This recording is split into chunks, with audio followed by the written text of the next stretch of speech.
Welcome back, everyone, to our final session for the conference. It's jam-packed. 2 panel sessions, 6 company opportunities for you to cast your knowledgeable eyes over, and you'll be even more knowledgeable after the end of this first session. So we're beginning with a deep dive into Indonesia. Most of you will know already they are a global leader in nickel production, but they also possess significant reserves of copper, tin, bauxite and other critical minerals. That makes them a key player in our global clean energy transition and a target for foreign investment, possibly our foreign investment. Now, who knows, by the end of this conversation. It is actually a really big topic, so we've called in the big guns for this one. Last year we had our moderator sitting up here on this stage and he was directing a panel discussion about I think it was government policy on critical minerals on a more global stage. And this year he said, OK, I can dive in on one country for you. So he's taken on that challenge. Our moderator is Bloomberg NEF, Alan Ray Rastara. Thank you, sir, for coming on board. And I'm going to let you, Alan, introduce the rest of our panel. And we will sit back and listen to this conversation with great interest. Would you please make our panel very welcome, everyone?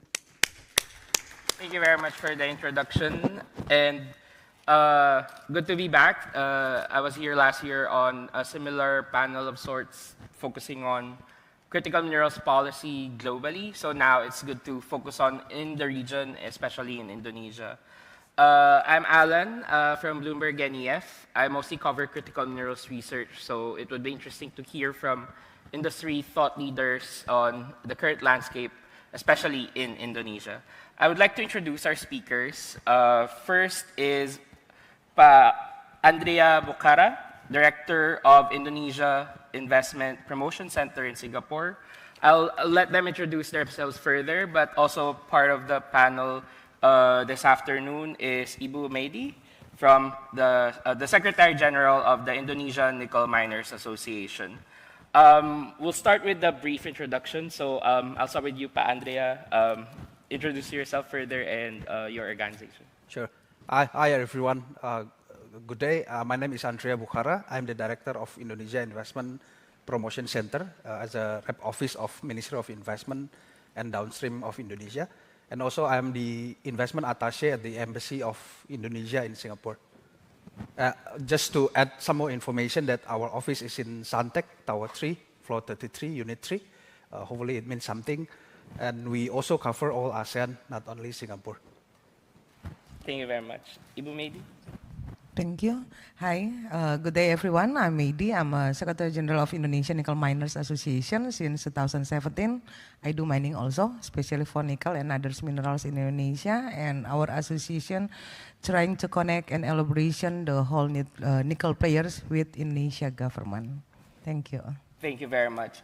It's a bit tough to always go after lunch, so hopefully we get to spice things up with some thoughts behind what has happened, especially fairly recently. And I guess we've heard from battery supply chain discussions earlier this morning and throughout the rest of the past sessions in day one. So now we'll focus on Indonesia. But obviously, up in everyone's mind, especially today, we've heard the term Liberation Day. So obviously, the recent flurry of tariffs from the Trump administration in the US have gone out. So I guess my first question really is on the theme on the global impacts of US policy, and especially how does Indonesia play its part in this landscape? So as I mentioned, the biggest topic in everyone's mind is probably this recent, but not really just this recent one, but mostly the US actions ever since the new administration took over. So in terms of your organization specifically, but on a larger scale, Indonesia, especially in the sectors that you cover, how have you been impacted by these decisions on tariffs and trade and the current actions of the Trump administration, especially in energy transition and minerals? I guess we'll start with you, Ibu Mehdi, in terms of especially for nickel miners. Okay, thank you, Alan. Thank you. Everyone knows about the new regulations coming from US. Yeah, it's a big impact exactly for the raw material supplier like us, Indonesia. But for the key remains, talking about the battery, Indonesia has a spotlight for the battery supply chain. Yeah, but take a look about the nickel producers in the world. Yes, from Indonesia, based on nickel, but our nickel product mostly, I can say around 70% still goes to stainless steel. Yeah, because we already have 49 smelters nickel processing in Indonesia, and they make it nickel pig iron, ferronickel, nickel made until the stainless steel, and we only have 6 HPAL, yeah, currently. Another still on construction, and I can say maybe in the next 2 years we will have around 11 or 12 HPAL factory in Indonesia to process the nickel raw material into the battery material, like MSP, nickel sulfate, cobalt sulfate, until precursors or PCAM, and we expect we will have a battery cell in Indonesia. But regarding for the market, this is the market needed. What is the America need from the Indonesia materials? Yeah, we have to following the regulation from America, but the point is mostly Indonesia nickel goes to China. Yeah, for the product, yeah, and others country like Korea, like Japan, like India, and some of Western country like Germany, based on our data, they're still looking for the stainless steel, not yet for battery material, not yet. Maybe in the next 2 or 3 years from now. But let's focus about the sustainability of nickel process in Indonesia, especially if you're talking about the America regulation and for the IRA, yeah, Inflation Reduction Act, the tariff of America, it will be impact for sure from Indonesia raw material, yeah. But Indonesia government trying to focus about the downstream, not only on nickel. Yeah, we have around 21 sectors commodity focus for the downstream. Again, not only for nickel. I mentioned yesterday about another minerals also, like bauxite, tin, copper, and so on. Coal also. But in Indonesia, we're not only focused about the processing, yeah, to make a product, but we are focused how to edit, how to increase the value added, but we are still focused to finalize about the ESG. Yeah, again, about the ESG, what is the American market needed from Indonesia material? That's it. Thank you very much. And because one would think, especially on raw materials, it's quite upstream in terms of its position in the value chain, and much of the tariffs are applied to, at least for now, finished goods, especially in such cases where nobody really knows the ends of it all yet, because it's just released and it can get quite lengthy in terms of understanding the full impacts. But for now, since there's limited exposure yet to these tariffed goods, especially from Indonesia to the US, we're seeing limited impact as well. Thank you for at least shedding light on that, because I think some people would always say, oh no, there are tariffs and it will rock global supply chains, but it's good to hear directly from people within that industry to sort of clarify what is impacted, what is not, and where markets are actually going to find alternatives, especially, as you said, most of Indonesian nickel is still going to stainless steel, still going to China at the moment. Okay. Pa Andrea, in terms of investments that you cover, or just looking at the market, have the recent tariffs, or even just the threat of the tariffs themselves, even before its imposition, been a concern? Yeah, I think everybody is busy to have meetings in Jakarta and anywhere in the world, I believe, which I think everybody will think how it will impact our industry, our sectors, our company. Then I think from the government perspective, we have to see Indonesia first. The structure of economy heavily rely on the domestic consumption, around 54%.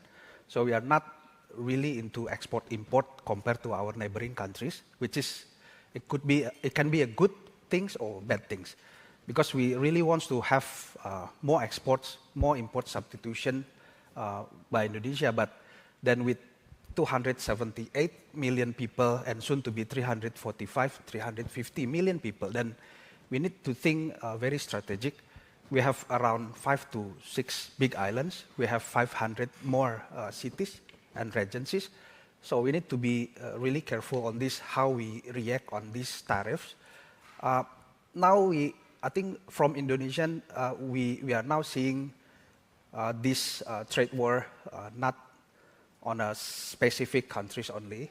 We will see this as a region of ASEAN, because we have seen the Trump 1.0, I think, benefit to Vietnam, which we are quite happy, but we also want to have this benefit to Indonesia. But then recently, before Trump, I think, announced yesterday the tariffs, new tariffs rules, then I think Indonesia in a good position in terms of the flooding in companies from, even there's a term of Vietnam +1. I think in terms of, if we think about only Indonesia, then we are happy with that. But if we think about the more sustainable, more long-term view, then we need to learn from Vietnam. We don't want this unsustainable investment happening also in Indonesia.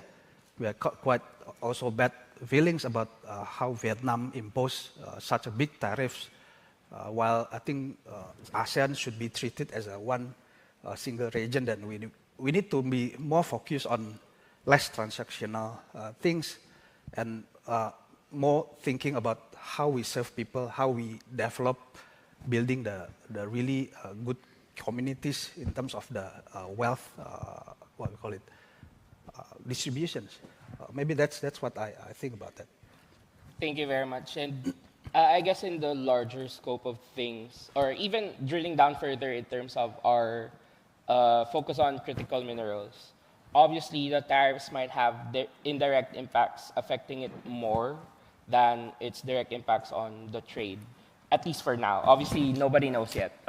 We'll know more for sure in the coming days, weeks, and months. But in terms of outside of tariffs discussion, obviously the Trump administration has been, for lack of a better term, more negative towards energy transition investments, especially on transport electrification, which is where much of the demand for critical minerals have been projected to go to. As a quick follow-up, do you see any impacts of lower electric vehicle sales outlooks in your own industries being covered? Is that a concern as well due to the US? Ibu Mady? Please take a look on the EV outlook on 2024. I read the data, and we have data also regarding for the demand of the electric vehicle. From the battery LFP compare with the NMC, on 2024, end of 2024, it looks like a 50-50. Is it 50% for the LFP demand and also 50% for the NMC demand? But if you ask me in my country, I'm a EV users also. The manufacturers, we already have it. We already have the EV manufacturers. Yeah, sorry, still assembling from Korea, like Hyundai. Now we're starting construction with BYD from China. And the battery material is still coming from the LFP, right? Instead, we are the biggest nickel producers in the world to make it the NMC battery or NCA battery in the world. But back to the market, yeah. What is the market needed? Even though we are the number one, we produce a lot of nickels coming, but from the market, what they needed, and what is the condition from the market? Back to the ESG. Yeah, we still focus on the ESG because that's one of the rules coming from Western market for Indonesia nickel. We are in progress to make it. What kind of ESG methodology list the market needed from Indonesia nickel? I think not only for nickel, yeah, from the whole minerals coming from Indonesia, especially talking about the energy transition. It's a little bit complicated for Indonesia because to make it nickel processing, we need a huge energy and we have a lot of coal. How to make it the energy transition from coal to what? To the new energy. especially talking about maybe some of them, they said, oh, we can make it from hydro, we can make it from a solar panel, or we can make it from nuclear or anything. But how to control the whole materials? Because one line nickel processing, it will need around 50 until 80 megawatt. In Indonesia, we already have 336 line nickel processing. Can you imagine that? And another still in construction. I already mentioned yesterday, it's around 36 for the RKIF and 6 for ESPAL. They are still in construction. Some of them, they stop, they're freezing because they don't know how to find out the problem regarding for the new energies coming. Yeah. So again, back to the ESG, back to the energy transition, back to the market. But in Indonesia, I think Pak Andrea will mention it next. What is the Indonesia government can support the whole industrial players in Indonesia, right? Regarding for the incentive, regarding for the subsidy, regarding for the tax, regarding for the, we call it like a easy to invest in Indonesia, and so on and so on. But my country, the point is how to increase the value added, not so easy. We are a big country. 17,500 islands, not easily to handle it. We have 47 critical minerals need to be processing. Another 22nd strategic mineral also need to be waiting to be processing. We're looking for the new technology. We're looking for the new investor, mostly from the foreign direct investment. And from Pak Andrea team on the investment ministry, they're running out to make it a new program to attract a new investor. But how to put it, the incentive facility and so on, maybe to support with the infrastructures? I'm not sure, but let's see. Again, what is the market needed from Indonesia, and we're running it to make it what they need from Indonesia raw material. Hopefully we can make it collaboration with them, but as long as they need the nickel, come to Indonesia. Thank you. So it's more of the technological shift still affecting demand for raw materials, not really a concern yet in terms of lower demand, essentially, at least not yet. And as you mentioned, government support is quite important. So I guess as we transition to this next theme, I'll ask you, Pa Andri, because Indonesia itself is in the first few periods of the new administration from last year. So in terms of that government support in industries, especially the ones related to critical minerals, battery supply chain, has it been a steady shift towards the new administration? Has the support been there? Has it been lacking? Has there been any significant changes that impacted sort of investments coming into Indonesia? Yeah. So first of all, I would like to share about the Indonesia sometimes has this dilemma with paradox of plenty. If you are familiar with Indonesia, I think so many tourism spots in Indonesia need to be developed. Bali, another Bali, we say 7 others Bali. We have minings in several commodities very strong. If it is not number 1, number 3, number 2, number 5, we have urbanized cities now becoming more cities. We also learn from China with cities in mainland, like the 2nd, 3rd tier cities becoming urbanized now. So urban solution also become the needs in Indonesia. We have also several other sectors like logistics, warehousing, ports. So for government, we need to really focus on something, right? So based on the new president Prabowo, we are trying now to focus more on the food security and agriculture. We also focus on energy security, which energy transition also under that theme. And then the downstreaming industries, meaning we don't want to sell on a raw materials form, but we want to keep some of the value added within the countries. Because, see, we have, again, one province only in West Java is 50 million people. So one province is already bigger than Malaysia. Apologize for our Malaysia friends. Not to say that Malaysia is smaller than Indonesia, but in terms of population, I think 50 million in one province only need to serve for education, for healthcare. So I believe that this nickel ownership should be also benefit to the people in terms of the job creations, in terms of the multipliers effect, in terms of, say, we are also thinking on opportunities on the lower level EV vehicle. For example, we can make the EV for ambulance, we can make EV for low village transporting goods, we can make the three-wheelers for people in the village bringing stuffs around by EV. I think those areas also become opportunities for Indonesia and also for the region that having almost the same landscape in Indonesia. I think, yeah, I think the one, I think what I can share with you. Thanks. So, as Ibu Mehdi mentioned, more on ESG aspects, making the transition beneficial for all, especially in terms of the communities where these projects are operating. And I guess going back to Ibu Mehdi in terms of the industry itself and the supply chain. Last year, prices remained low for nickel and several battery metals. It has been challenging globally. We've seen several mine closures in several countries. But that's something we haven't really seen Indonesia had to struggle with yet.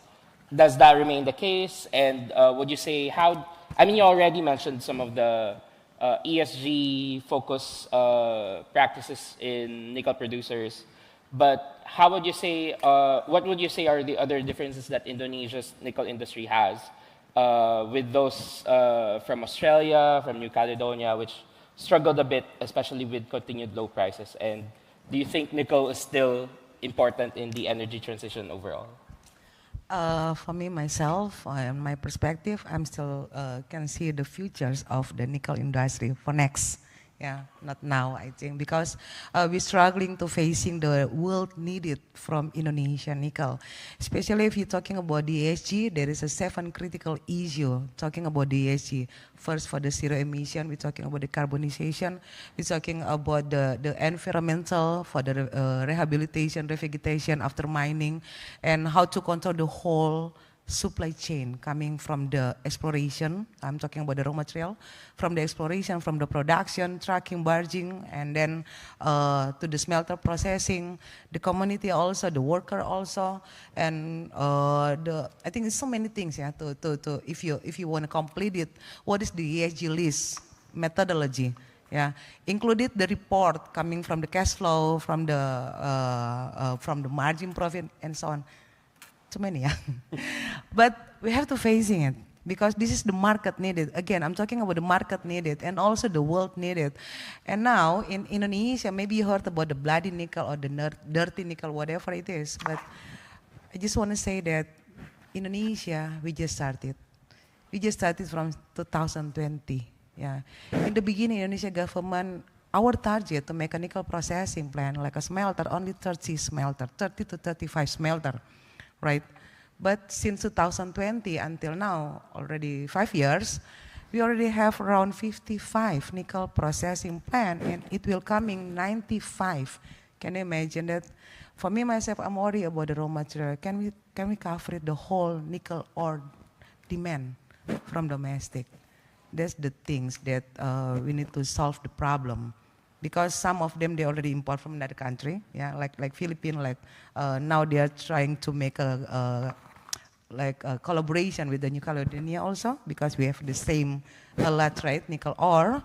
And the second things, like I told you before, what is the new energy coming? That's the point. And from the new government, we expect what kind of new facility we can get it from the new government. This is a new government, new president. There's so many regulations we already have. We already facing since early 2025, regarding for the biodiesel, regarding for the export deposit from 30% to 100%, regarding for the tariff royalty, the government will increase from 10% until to 15 until 19% and so on. So many things, right? But back to the what is the focus from my country in terms of the whole mineral or commodity in Indonesia. Talking about the value added, not easily to make it faster. We are not professional yet, just 5 years. We are looks like a new beginners. We're running it, we make it, we're trying to make it. What is the market needed? What is the world needed from Indonesia? But step by step, like a ESG program also, we're trying to make with Indonesia situation and condition. Hopefully we can make it. But our target this year, we have to clear up the whole ESG methodology Indonesia. But again, accepted by the market, yeah, especially from a Western market. Now, from the investment ministry, they're trying to make a roadmap, promote regarding for the what kind of facility from Indonesia government you can get it if you can make the processing plant in Indonesia. Thank you very much. And sorry, my mic is acting up, but yeah, I guess focus on ESG, especially since the world would still need nickel, as you mentioned. And the nickel that the market, or at least the world needs, would most likely be coming from Indonesia. So Indonesia is stepping up its ESG in order to provide the nickel that the world demands. So it's very much still in the game for the energy transition. Thank you. I guess in the final few minutes, in terms of the way forward, we've talked about what has happened, what's happening now in the industry supply chain, policy in terms of Trump, US, and global critical minerals policies as well. But in terms of the way forward for the industry in general, because right now it's obvious we're in a slump. But where do you see things headed? When do you see likely recovery? What are you expecting in terms of things that would give significant change to the trajectory from where the market is at right now? I guess in terms of investments in critical minerals or in general in Indonesia, I'll start with you, Pa Andri. Yeah, thank you, Alan. So the government trying to identify several commodities to be to focus on. So we have this what we call downstreaming industries. We identified at least 28, 29 commodities, not only oil and gas, mineral, but also in agriculture, in also fisheries. For example, we have opportunities in seaweed development, but it's still seaweed production then sending out in raw materials. So the government was developed this roadmap on each commodities, how we want to fill in on each value chain. So that's on the commodities development, how we want to increase from raw materials suppliers into the more manufacturing and more value added for the countries. Then other effort is we try on the nickel, on the mineral. I think we are trying to encourage more and more green industrial park. For example, in North Kalimantan, we set up this industrial park sourced by the hydroelectric, around 9 gigawatt electricity from the hydro. We also working with our partnering countries like Singapore, which I think I can say it here. I think Semcop also now started to work on the green industrial park in Batam, 100 hectares, and I believe there's more on the pipeline. That's maybe not for nickel, but more onto the solar PV, semiconductors, and digital landscape. I think nickel also linked with the energy transition, especially the green electricity. For example, Indonesia has this many remote area, small islands, small villages, out of nowhere areas, which we have people there. Then this battery storage system also becoming very important for a country like Indonesia. And we also follow some of the recent development on energy, green energy producing producers like the onshoring, nearshoring electricity from battery put on a vessel that could produce like one gigawatt. It could be a game changer for country like Indonesia, for country like Singapore even. You can produce 1 gigawatt on one vessel, and then you can have 3 or 4. I believe, but I think the price is still expensive. But I think in the future, nickel is among others commodities that we can leverage on. But the thing is, the most important is how it could benefit the people, the communities. I think that's for me. Thank you very much, Pa Andri. So I guess in summary, Indonesia will focus not just on nickel, but on a wider range of commodities, technologies, and downstreaming and value-added incentives for producers, and of course, benefiting the community. We've already heard from Ibu Mehdi the focus on Indonesia in terms of long-term, especially for nickel. It remains its strength. It will work on that strength, and obviously making it up to the standards, especially from what the market needs. And I guess that's a wrap for this session. Thank you very much for hearing our thoughts around this topic, and thank you very much for our panelists. Thank you, Alan. Thank you, Andrew. Thank you. Thank you, Alan, and thank you, panel. Some very sharp insights in there, and a look into Indonesia and the investment potential for us. We're going to turn our attention now to what could be a major piece of the clean energy puzzle. I want you to think about patented tech, global partnerships, and a blueprint to take green hydrogen from a buzzword to bankable. Here to show you how Cavendish Renewable Technology plans to power this transmission. Is he down there? Is he hiding? Where have you got him? Daniel Finney, where are you? Come here, sir. Come closer. We want to hear this story more quickly, not later. This is Daniel, everyone, and he's going to present to us Cavendish's story. And it is going to be a very illuminating one as well. We haven't heard much about hydrogen. Now we're diving in depth. Please make him welcome. Thank you. Thank you for that. And I'll start by apologising. Our CEO and founder was meant to present this, but he had to step out for some meetings. So I'm Daniel Finney, the Director of Engineering at Cavendish Renewable Technology. The great thing about presenting on the last day is we've had a lot of people come through our booth. So we do have a booth here, and we've been able to talk to people, see what they understand about our technology, what they don't understand.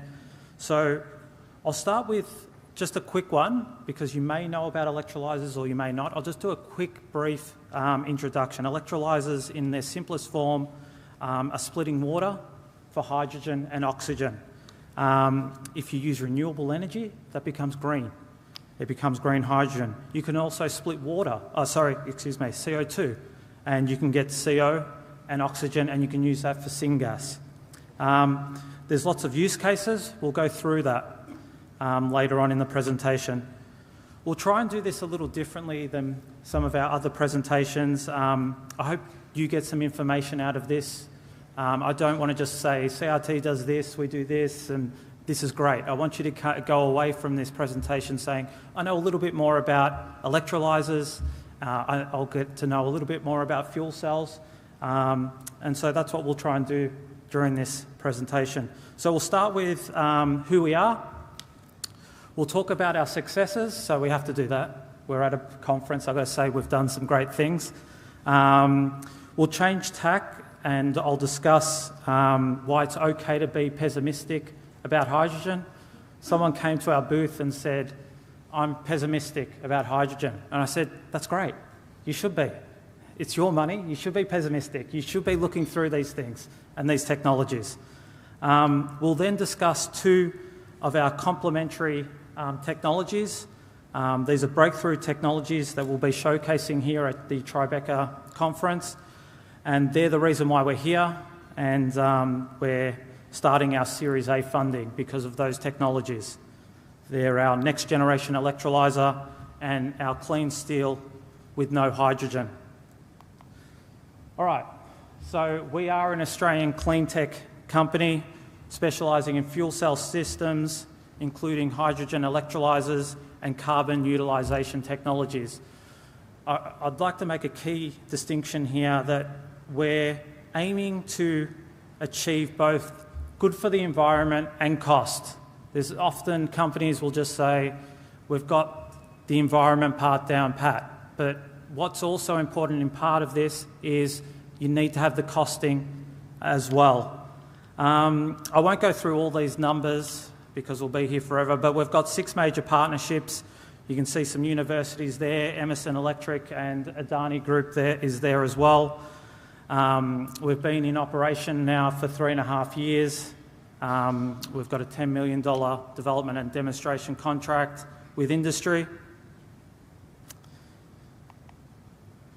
All right, this is my favourite slide. So if you've had a big lunch and you're sleeping, maybe wake up for this one. So this is my favourite slide because it shows how we've gone from small scale on the, I'll just have to look this way, on your left, and to the next photo there, you can see those large electrolyzers. So that's the electrolyzer. They're our AEM electrolyzer. So this is where I'll do a little bit of explaining what different electrolyzers are.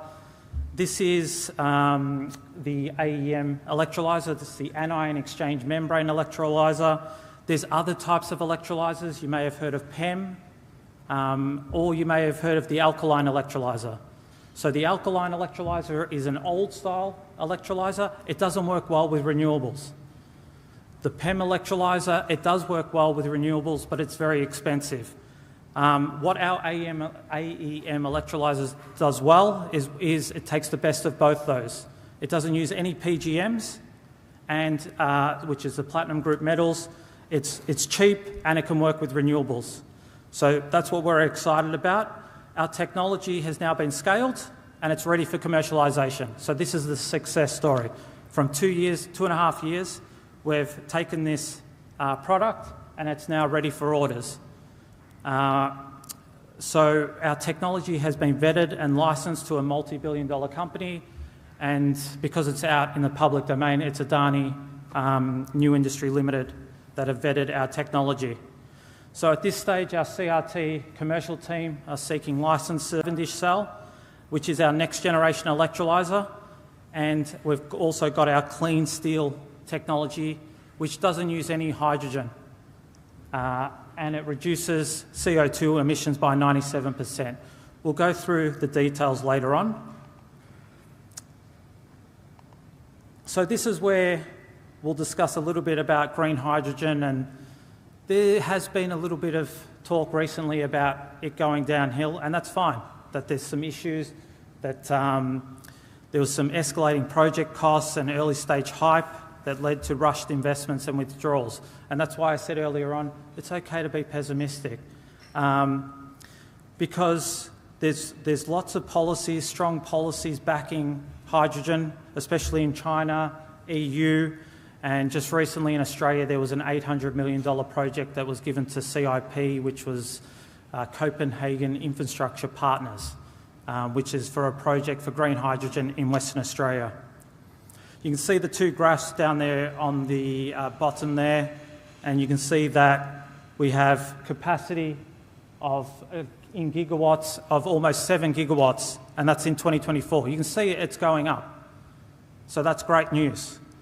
And even if you are that pessimist who came to our booth, you'll see on the graph on the left that it's almost $300 billion for the market for hydrogen by 2032, which is, again, is great news. So anyone who is pessimist, that's great. Please do your due diligence on us. I would love you to come check our technology, come talk to us at the booth. Check our CEO and founder's profile. He's been working over 20 years in the space and knows the technology inside out. This is another slide that I want to just present and give you some information on. So why is the cost of green hydrogen so high at the moment? Electrolyzers consume almost 50 to 58 kilowatt hours per kilo. So that's what it does. Most of the electrolyzers in the market, that's what they do. You add the renewable electricity costs and the capex for the BOP, because you need a BOP, you need the pumps, you need those separators to run. You have almost 34% in capex there.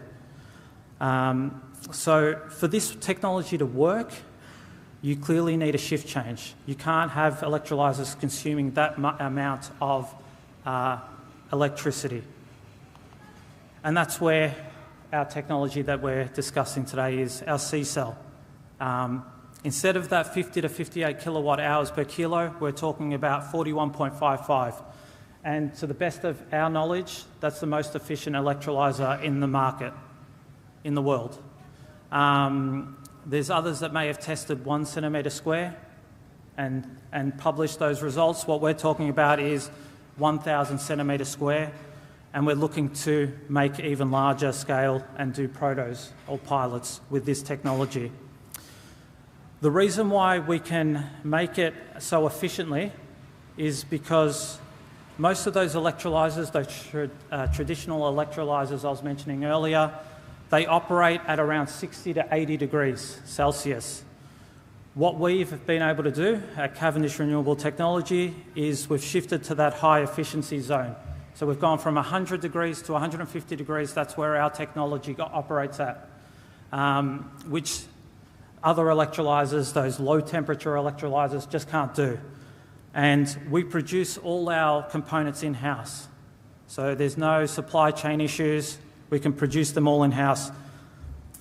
I'll bring your attention to the cost, which is the hydrogen dollars per kilo. I think there's a lot of electrolyzer people out there that don't mention the dollars per kilo, and that's the most important figure of merit. If you're at $2 USD per kilo, you're in the game there. You're at that natural gas price point. And that's where we are with our C-cell. It's $1.94 right at the moment. And the most important one there as well is our CapEx. So for most electrolyzers, even if you get it from China, you're looking at around $300 to $500 per kilowatt. With this technology, we're looking at $40 per kilowatt.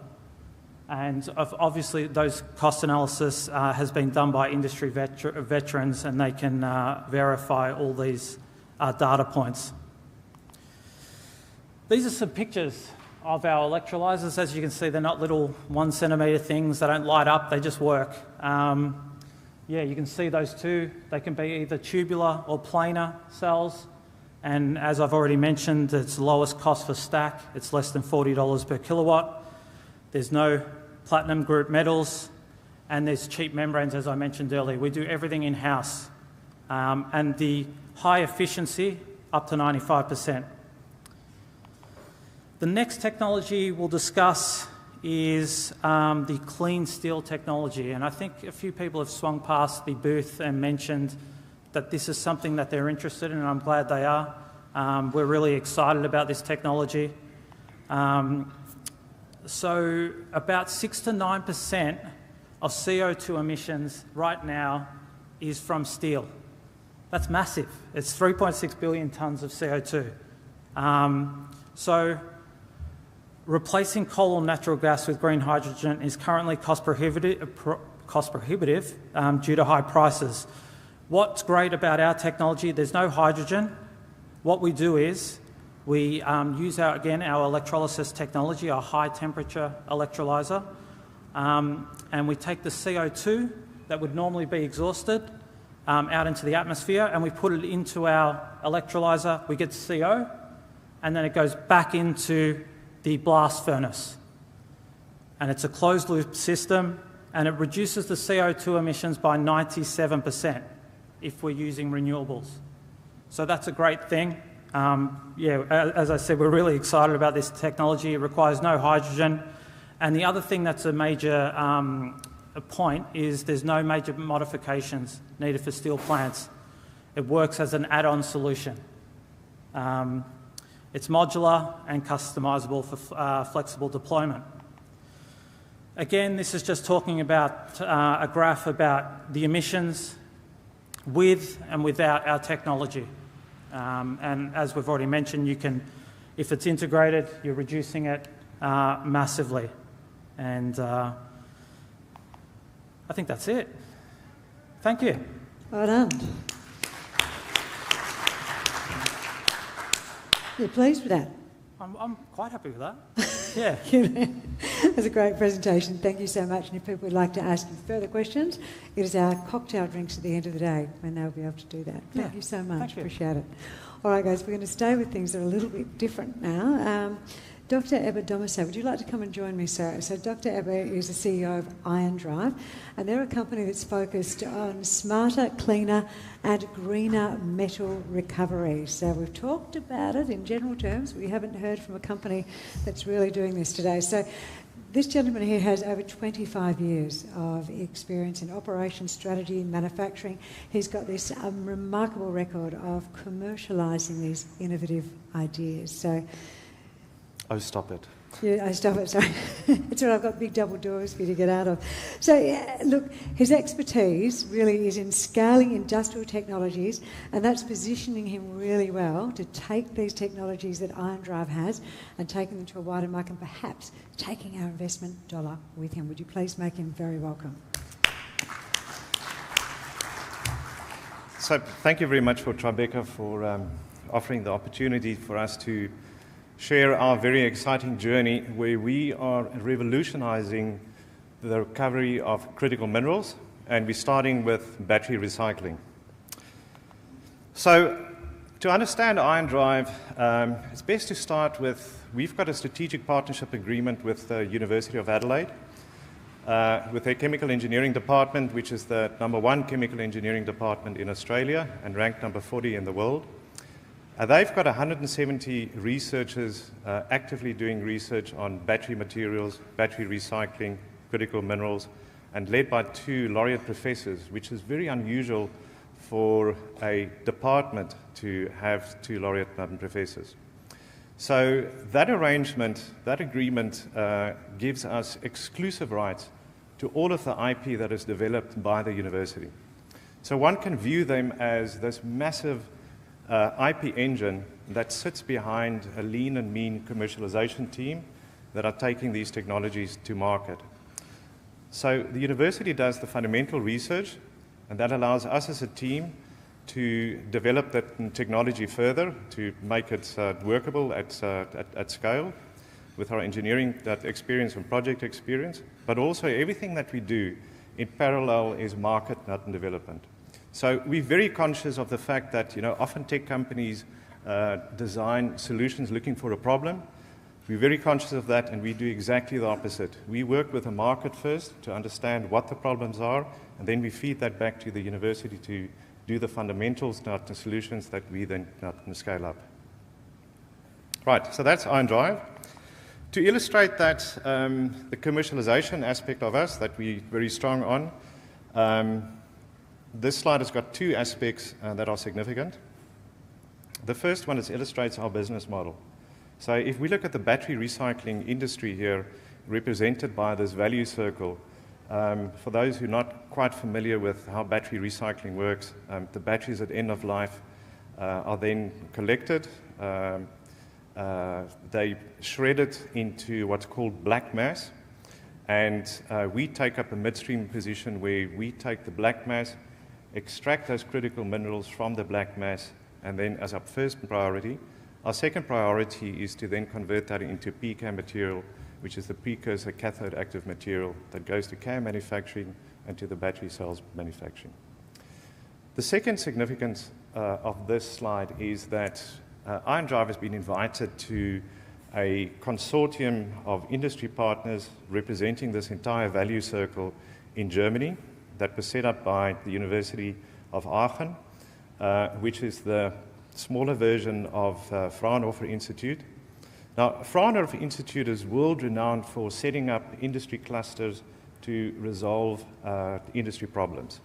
The Fraunhofer model is one where you always involve academia, industry, and not government. So government will typically co-fund the activities, that academia will provide the IP, and then industry will do the execution. So this battery recycling cluster was set up to initiate a battery recycling industry for the whole of Europe. It is a pan-European approach, so the Netherlands is working closely with Germany. Belgium is soon to follow.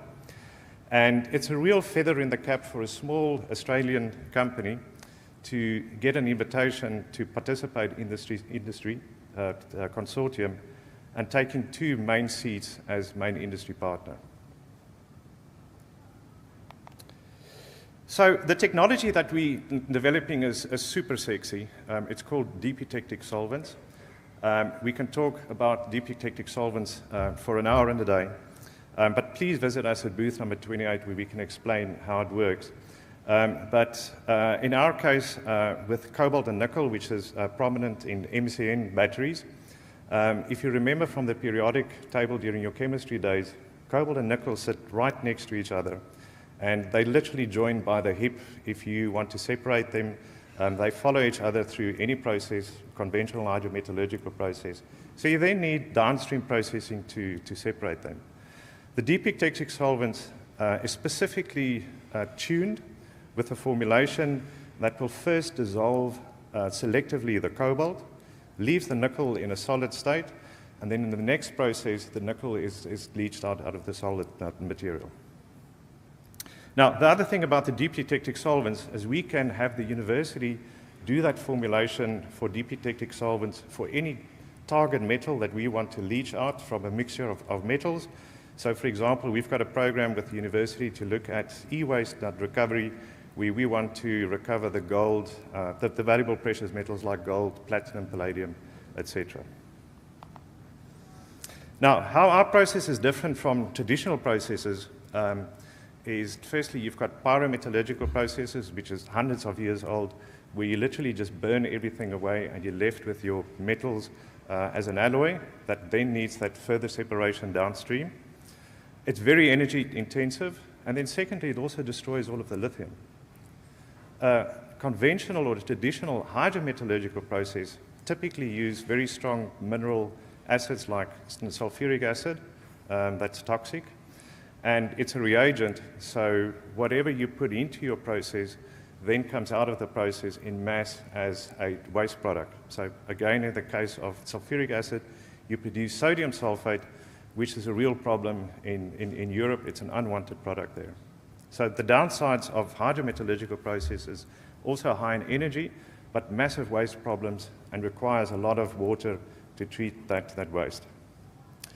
Our process, which is a solver-metallurgical process with a deep eutectic solvents and other benign organic, in fact, all of them are biodegradable solvents, are used in a closed-loop process. So you'll use a specific solvent mixture to selectively leach a target metal from that mixture in a closed-loop process. So as soon as the solvent is leached out, it gets recovered and recycled, and the solids move to the next process where again it is not segregated and recycled. So the net effect of that is that it uses less energy, but also an orders of magnitude less waste that you've got to deal with. So it really is a clean tech process. And we've done extensive benchmarking on what the costing of a large-scale process will be, and we were very surprised, pleasantly surprised, to see that our capex is 36% cheaper than a conventional hydromet process and slightly cheaper on OPEX. So for the next 3 to 9 months, where we are in commercializing this technology for the battery recycling, is end of November, we did a capital raise to fund a pilot plant project, fully funded to have the pilot plant up and running by the end of the year. And some of the other activities are shown here. And again, just highlighting the fact that everything that we do is technology development in parallel with commercial development. So the top row shows some of the commercial activities that we engaged with through this year. It's strengthening those industry partners that we've established in Europe, so broadening that consortium to multiple countries, and then also penetrating the US market in parallel to what we're doing in Europe. And then the technology development things in the bottom row is getting this pilot plant up and running, but then also extending our technology to adjacent industries like the e-waste that I've already mentioned, and then also MHT, which is metal hydroxy precipitate. Earlier there was a discussion on Indonesia, so typically that's the nickel product that Indonesia exports to China, and that offers the opportunity to valorize that as an intermediate product to our battery-grade materials and PCAM. So our large-scale plant that we have designed and costed, we've also put it through extensive economic modeling. So all of the factors that you see here have been independently verified. So for example, the metals pricing that we used here, provided by Terry, wherever he's in the audience, from Benchmark Minerals Intelligence. The modeling was done by Model Answer, an independent company in Perth, and the engineering work and CapEx and OpEx estimations were done by the Wood Group in Perth. So it shows an NPV of almost 250 million at a discount rate of 10, a healthy IRR at 17.4%. And it's worth mentioning here that it is a very conservative approach in both CapEx and OpEx. So it's really an internal stress test for us to understand how profitable and how affordable a project of this nature is. But we believe that there's much upside in reducing CapEx and OpEx costs.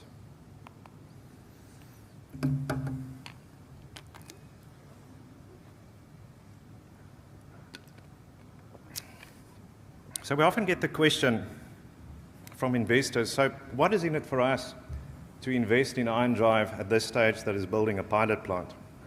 So we've compiled this graph here with comparison companies. The bottom row, we've got 3 companies, Ascend Elements, Scilab, and Decycle. They've got a number of common denominators with us. The first one is that they're also, all 3 of them, spin-outs from universities.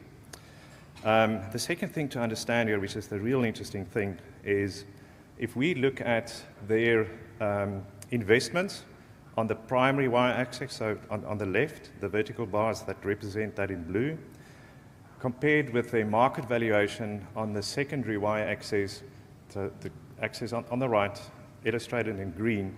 The important point here is that as soon as all of these companies have successfully demonstrated their technology at pilot plant scale level, their market valuation, which is the second bar on the right for each of them, their market valuation increases by 10x or 10 bagger.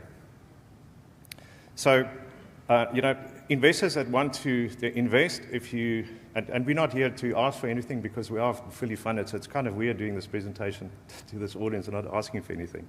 But that is the answer to investors. If you want to invest now, you can expect a much bigger valuation on successful completion of the pilot plant.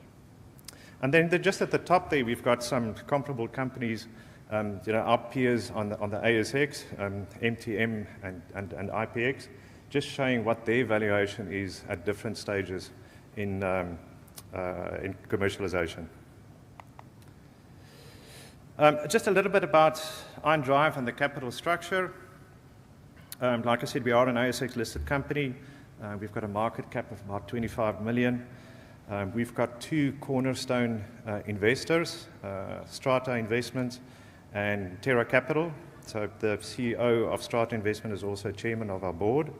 And then for the last capital raise, we brought 2 institutional investors, Terra Capital and Regal, on board. And the bottom right there is just our share price. It had a really terrific capital raise end of November, where we had 100%, double what we asked for, that we trimmed down, but at a 17% premium, which is really unusual for a microcap company on the ASX. And the share price has since come down a bit, and this week with Trumponomics has not been good. And then, the real key to success of commercialization is the strength of your team. So we're very blessed with a very competent and a very complementary board. And in fact, it's also a real pleasure that 3 out of the 5 board members are actually here in the auditorium. So just underlining their enthusiasm for what we're doing. And then also joining me on the bottom right, there's Lewis, our commercial director. So just a bit of market context. This is really important to understand why it is that we're focusing on battery recycling, and specifically Europe, which is the second biggest market over and above China. So what's illustrated here is that that black mass that we process, more than 75% of that worldwide is exported to China where it's processed. So Europe and the US have got real aspirations for that sovereign manufacturing capability in electrification. And China's been really smart at sewing up the supply chain of these critical minerals. So the only way that Europe and the US can get access to these critical minerals is in the recycled batteries. So I'm just going to skip over this. This is our commercialization plan, having that pilot plant operable by the end of the year, then a demo plant before 2030, and then a commercial plant by 2032. And the significance of this is that we're perfectly in sync for when these end-of-life batteries start hitting the markets in real numbers with our commercial scale plant. And I've run out of time here, but I just want to leave the audience with a few key concepts that, because it has been a bit of a mouthful. We've got a massive market opportunity here that we want to exploit. We've got a really, really interesting and competitive technology that is revolutionary, and it can be extended to adjacent industries like the e-waste market that we've spoken about.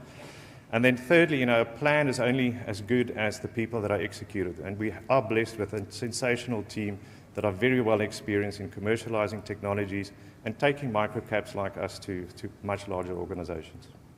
Thank you. Thank you. Certainly an interesting conversation. All right, the headline for our next company would include strategic ground, critical minerals, and heavyweight backing. We are, of course, digging into Axel REE, and here comes the man himself. Now, they're drilling into one of the world's most in-demand supply chain with some support from the Brazilian government. This is their chairman. His name is Paul Dixon. Please make him welcome. Thank you very much.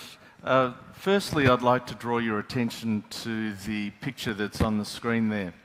Now, that picture is the Lithium Valley and in Brazil, in Minas Gerais, and you'll notice that there's, what don't you see? You don't see villages, cities, or coffee plantations. So the bottom line is, this is a perfect place to build a mine. Our disclaimer. A little bit of a corporate snapshot. Axel listed on the ASX in July last year, and we raised $13.3 million. Now, we happened to be caught up in a wave of selling of rare earth companies, which was across the board on the ASX, and to that extent, we're currently sitting with $10 million in the bank, circa, and our market cap is $10 million. So that means there's no EV, zero EV for our projects. So I hope you look at our projects and maybe think that there's something there. Technical issues, so I've been given this instead. So just another pointer here is that board and management have 36% of the company, so well supported in that regard. With regards to the team, I'm the non-executive chairman. My background is stockbroking, corporate advisory and private equity, and I've been in markets more than 30 years. Similarly, and I'm also chairman of Alligator Energy, which is an ASX-listed uranium company, about 130 mil market cap. Similarly to myself is Pat Volpe. He's been in markets for about 38 years, and he has a similar background in corporate advisory, stockbroking and project generation. Pat has also been the founder of ACAP Resources, which was a tremendous success in generating an excellent world-class uranium deposit in Botswana, which was subsequently sold. Dr. Fernando Tellerico, he's based in Brazil, and he's our managing director. And he is a geologist and enormous contacts within the industry in Brazil, and he has over 30 years' experience with companies such as BHP, Vale and the like.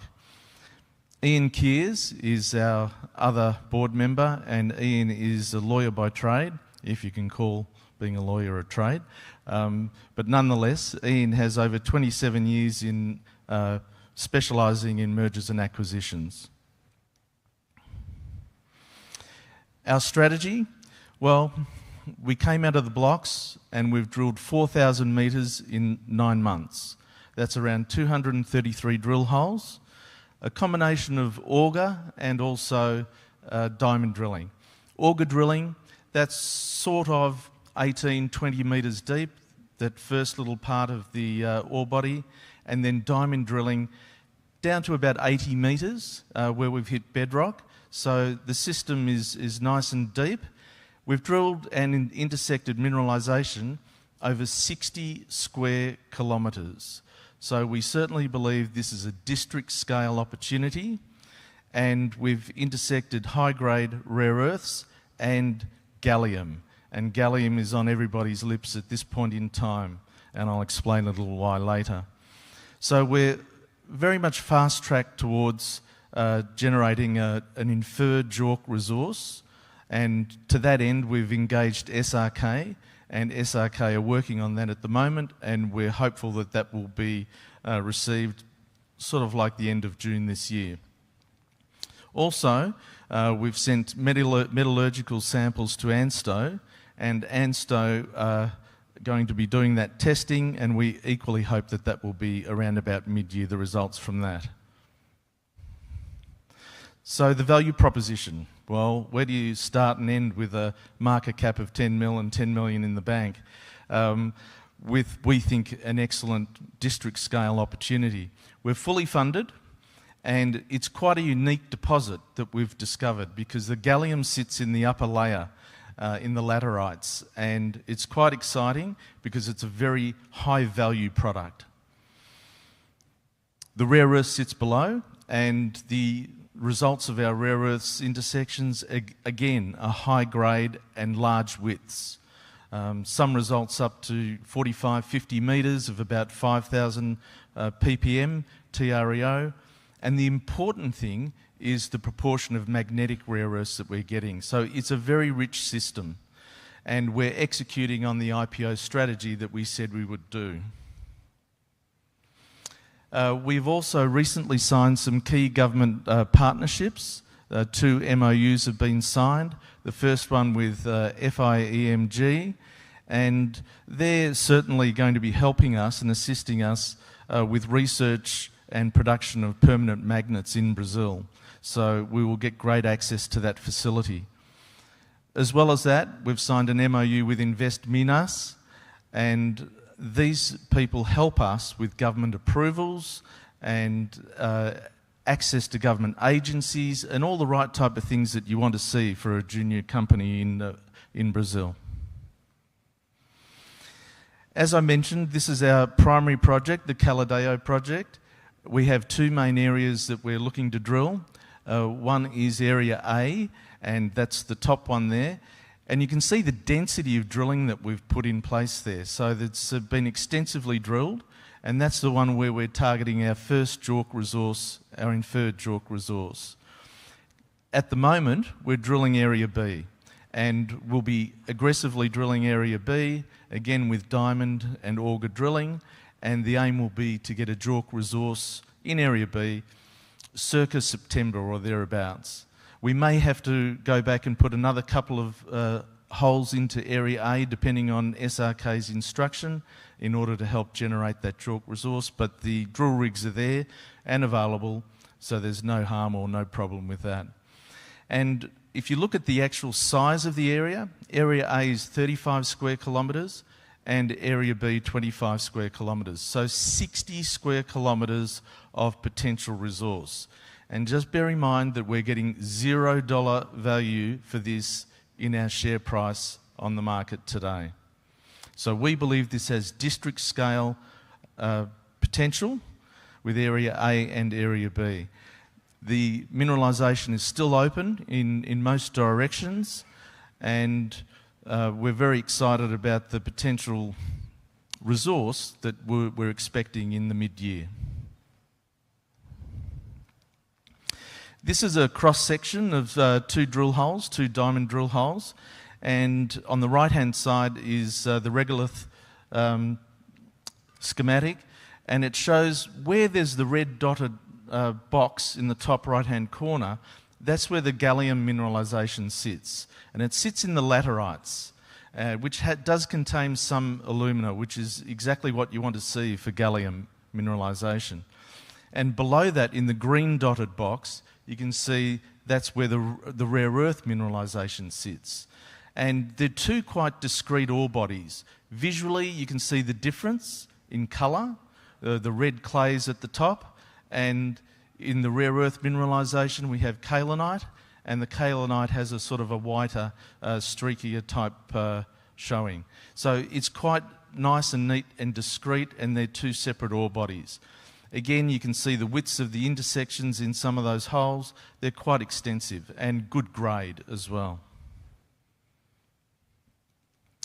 This shows the distribution of the gallium, and I'll be quite frank, is that we noticed there was gallium in the system, but it wasn't until December 2024, when China banned the export of gallium to the United States, that we went back and re-assayed our holes, and we found an extensive distribution of gallium throughout this tenement, and we're quite excited by that.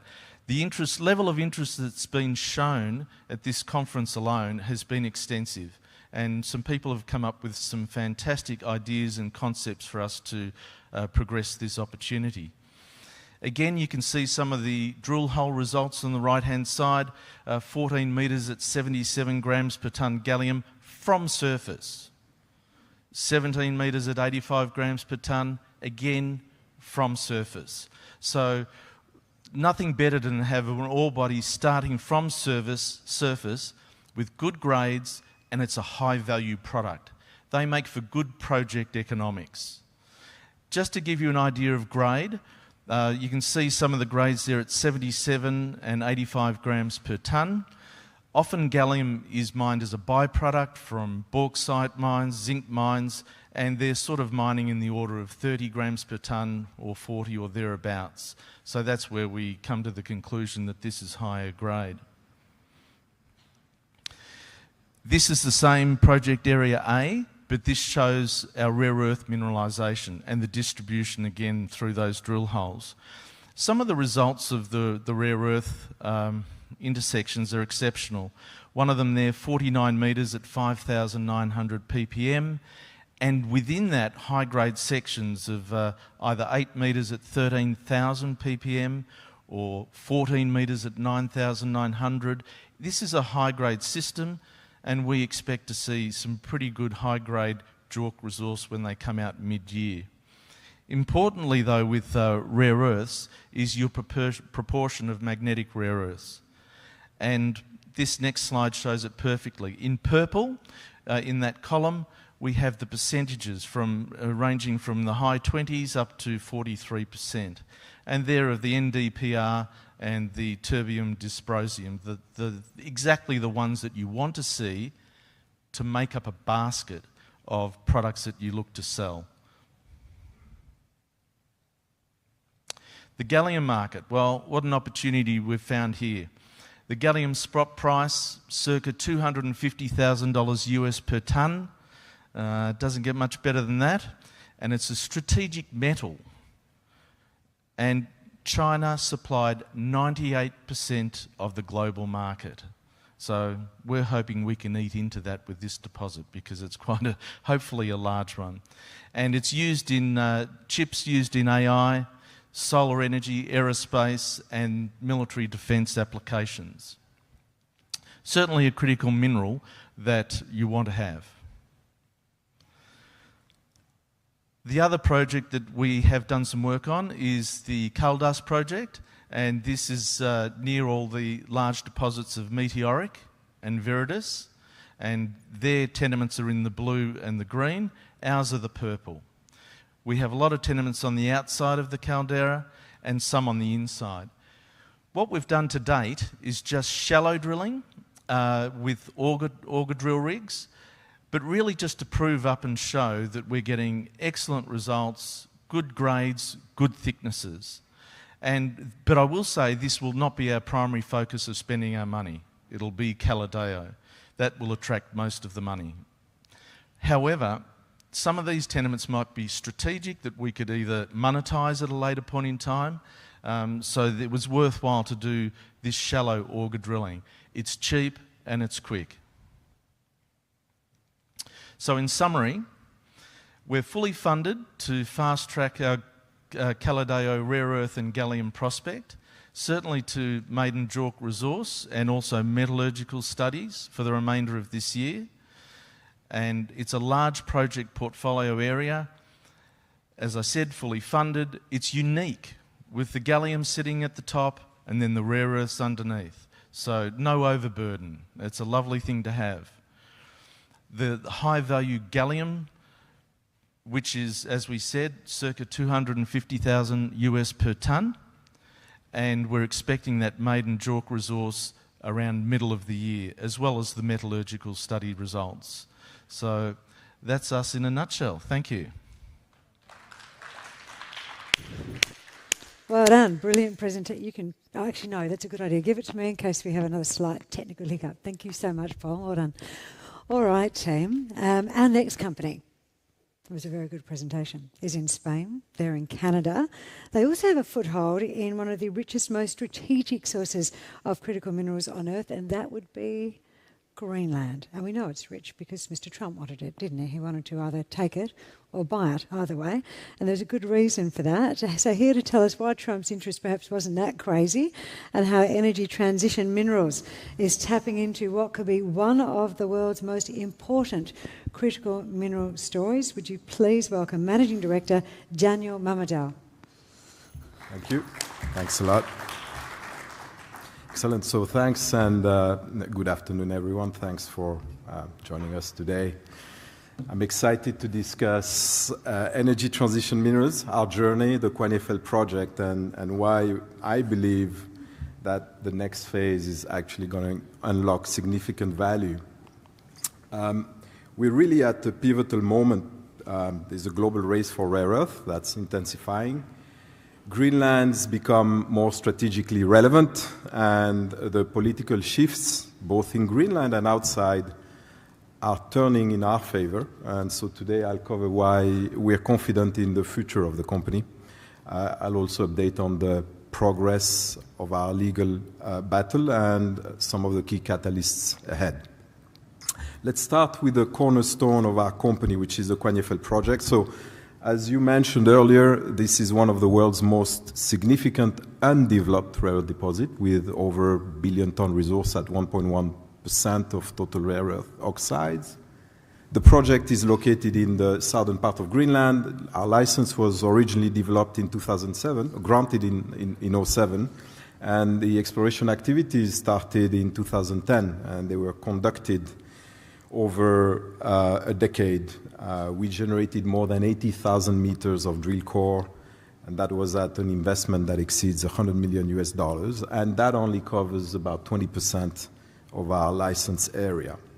We have a 2012 JORC standard report, which delineated 143 million tons of reserves at 1.21% REO, 308 million tons in the indicated category, and the balance in the inferred category. So that's a mine that has a life that spans not across decades, but potentially a century or more, right? Environmental impact assessment studies were conducted, and in 2020, both the EIA and the SIA were approved for public consultation.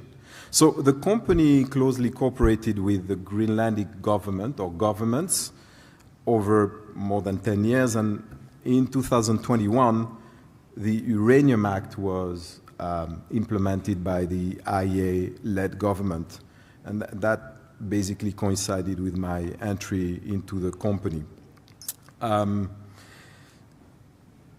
We're really in the southwest part of Greenland. That's kind of strategically located between two major markets, which are Europe and the United States or North America, right? So outside of China, this deposit is the one that could provide a significant supply, new supply of neodymium and praseodymium, which, as many of you know, are the key ingredients for permanent magnets that go into electric vehicles, wind turbines, defense technologies, and so on and so forth. And look, despite the setback due to the implementation of the Uranium Act, which led to the government of Greenland rejecting our exploitation license, we as a company, we remain firm in our position that we have the legal right to develop this project.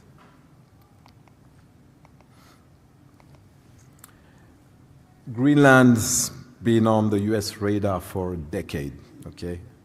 In 1946, President Truman offered $100 million to Denmark to acquire the country. That was rejected. In 2019, President Trump had a renewed push. And it's fair to say that the United States always understood Greenland's immense strategic value. And now, under this new administration, Greenland is once again a hot topic. Right? The US is looking at Greenland not just for its critical minerals, but also because of its geographical advantage in global security. And some of you may remember last month, the Republican lawmakers introduced the Make Greenland Great Again Act to explore purchasing the territory. And this is a major development for us at ETM because the reality is that the US wants a reliable source of critical minerals, including rare earth, that is not controlled by China. Right? And as the US increases its pressure and its investment in Greenland, the resulting pressure on the government to support mining project is only going to increase.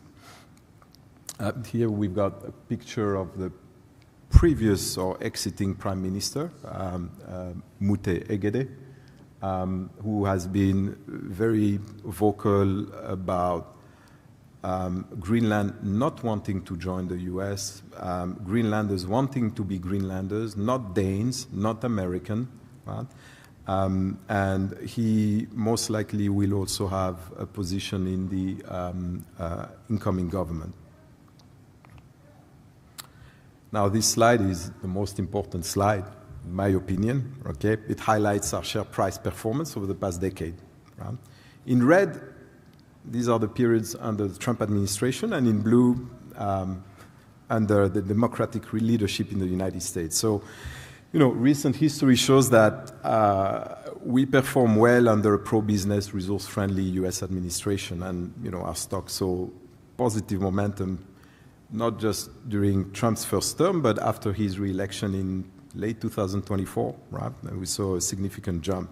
And that's because that administration prioritizes Western-driven rare earth supply chains, right? Very explicitly. And that makes Kwanefeld a strategic asset in that broader strategy to reduce the dependence on China. We also have in Europe the European Union Critical Raw Materials Act, which is now being translated into specific policies at national level in the different countries that belong to the European Union. And the EU has a cooperation agreement with Greenland on critical minerals that was signed in September last year. So as we have various blocks from US to Europe taking further steps to promote and invest in Greenland's development, we stand to benefit significantly. We've got 1.5 billion shares on issue. We're listed on the ASX. We've got a market cap of around $100 million today. We've got a good cash position. It stays there 11.9, but our actual cash position is higher than that. We did a placement in late January, so we're closer to $20 million, and we've got no debt. Okay. So, you know, in my view, ETM is one of the ASX stocks that offers the most asymmetric risk-adjusted return ratio because it combines upside from geopolitical tailwinds and an increased global demand for critical metals and positions us as a strategic player in the energy transition. Greenland and Greenlanders went to the poll last month, okay, and that's one of the turning points we've been waiting for. Right? The previous government, despite various statements to the contrary, the previous government was hostile towards mining. We now have a shift in leadership with this gentleman there. His name is Jens Frederik Nielsen. He's 33 years old. He's an athlete. He's a badminton player. Met him a couple of times. And more importantly, he was in the raw materials and mining department of the government of Greenland in previous administration and a very strong supporter both of mining but also of our project. Right? So he brings, or we expect him to bring, a more business-friendly administration willing to support resource development in Greenland. And that's a major catalyst for us. Right? Potentially opens the door for a reevaluation of our license application and potentially triggers a re-rating of our market cap. So what are we doing now? We are waiting for the political situation to stabilize. The Parliament of Greenland still needs to confirm the new government. They conducted municipal elections the day before yesterday, so Monday and Tuesday. So that is also in progress, and they're collecting the results. And once that is done, we'll be re-engaging with stakeholders to position ourselves favorably to harness any political and policy shifts. What we've also done, because the situation for us changed dramatically, is we decided to strengthen our leadership and equip the board and the company adequately so that we could navigate these challenges. And so I'm pleased to state that Mrs. Julie Bishop, who is the former Australian foreign minister, joined as an advisor to the board. She brings, of course, diplomatic expertise, a massive international connection and networks, which is crucial as we engage with the Greenlandic, Danish, American authorities. Importantly, she's got experience dealing with the Trump administration because she served at that same time. We've also got Simon Kidston, who was appointed as non-executive chairman. He's got a very strong background in mining and finance and has spent 10 years building a new energy company which he successfully sold down, and he's helping us guide us through these turbulent waters. Sven Hardenberg, who's not here today, but he's a former senior official in the Greenlandic government and is now our general manager in Greenland. He's also been with us a few months. He's got deep knowledge in local politics and regulatory framework, which is key to secure a positive outcome. He is an Inuit. We also have other members of our board, including Sarah Kelly, who's an experienced corporate lawyer dedicated to managing our legal strategy across multiple fronts.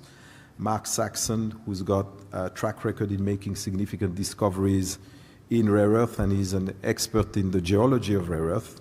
Aris Tamoulis, who's a specialist in credit structuring and finance, and Jamil Seider, who's skilled in metallurgy, the metallurgy of rare earth specifically. So we've got challenges, and these challenges require legal, financial, and political expertise, and we have recalibrated our management team to address these. Let's talk a little bit about the arbitration. So we're actively fighting for our right to develop the Kvanefjeld project. In 2023, we initiated arbitration proceedings in Copenhagen, and the defendants are the governments of Greenland and Denmark. We have a statement of claim, which is available for anyone that has an interest in doing a deep dive in what is, in my view, a classic case of expropriation by a government that introduced a new law with a retroactive effect on a project that had fulfilled every regulatory requirement needed for a mining license under Greenlandic law. Okay?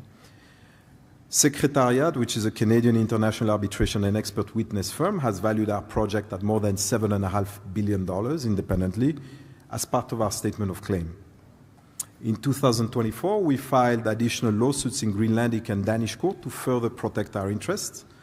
And at the moment, the arbitration tribunal has ordered a bifurcation process, which means that jurisdictional issues will be determined before the core dispute is addressed, and we expect a decision on this by June 2025. If and when the tribunal rules in our favor, the Greenlandic government will be forced to either grant our exploitation license or compensate us for the project loss. And this is going to be a major turning point for our valuation.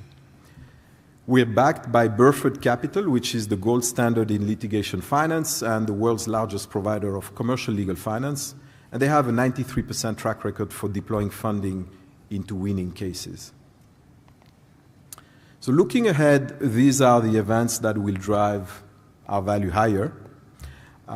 April, we've got, we had the elections in March last month. In April, we've got the municipal elections. These just took place in the past 2 days. The results are coming as we speak. But we understand that the Democrats have won in the municipality of Kujalleq, which is where our asset is located. So a pro-mining local government could reopen the doors for Kwanyefeld.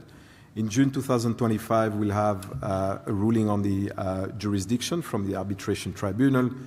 And most likely in September, we'll have some of the first hearings in Greenlandic courts. By December 2025, we'll have to renew our exploration license. So each of these milestones represent a potential inflection point for ETM shares price, right? So we're in a unique position. We own one of the world's largest rare earth deposits. US and global demand for rare earth keeps on increasing. The political shifts in Greenland and outside of Greenland work in our favor.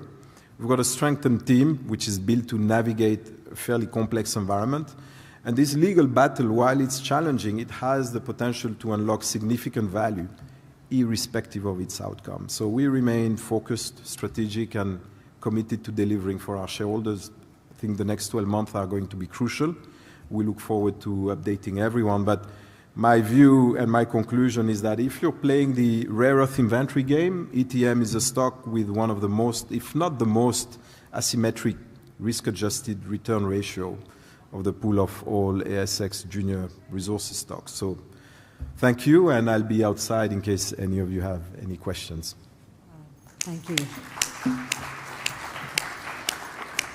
Intriguing, absolutely intriguing. All right, team, the headline for our fireside chat prior to lunch, if you're in the room, was battery materials, betting on the long term and surviving the short term. And you remember our experts on the panel. One of them, contributing their knowledge and boots on the ground experience to that panel, was this man, our presenter, John Worth. Now, we heard briefly about the company that he is the CEO and MD of, Geo40. Now we're going to shine a spotlight firmly on that company's extensive North American piloting program that's underway now, and how they plan to move to demonstration scale a bit later on this year, is it, Jonathan? That's correct. All right, make him welcome, please, everyone. Thank you so much, and I'm very conscious it's afternoon tea time, so I will be fairly quick, particularly for those who heard me in the panel. So, look, DLE is a very interesting space, direct lithium extraction. There's a phenomenon going on right now amongst 3 or 4 firms that lead this space, and it's really about getting out on the field at this demonstration plant scale. So I'm going to take you through that very quickly. The obligatory disclaimer. Look, we started our lives in silica, pulling silica nanoparticles out of fluid in hot geothermal fluids, right, where you see power generation, geothermal power generation taking place. From there, we moved on to lithium. We have a technology for boron. You know, we are a mineral from brine company, but like all good technology companies, that original hypothesis was not bad, but we missed the blindingly obvious, which is pulling lithium out of any fluid, and particularly produced waters. So I'll explain what a produced water is, but this is the space we are very focused on now. This is our flagship asset in New Zealand. It's a $22 million silica from geothermal fluid plant. This thing is the only asset on the planet that can pull a silica nanoparticle out of a fluid, right? And so it processes about 7 million litres of brine every day. It's highly automated. It's run by a single operator overnight. And this is the asset that really separates us from most of our peers in DLE, or in direct lithium extraction, right? We're typically competing against tech firms that are still operating in a lab. And look, we sell that silica. We do over $1 million in sales a quarter. That means as a business we've got decent revenues, and we've got engineering horsepower, and we've got scientists and chemists. All of the things you need to be successful in lithium. Look, in direct lithium extraction, we like simplicity. If you ask any of my team, what we're focused on. There are only two things you need to do in direct lithium extraction.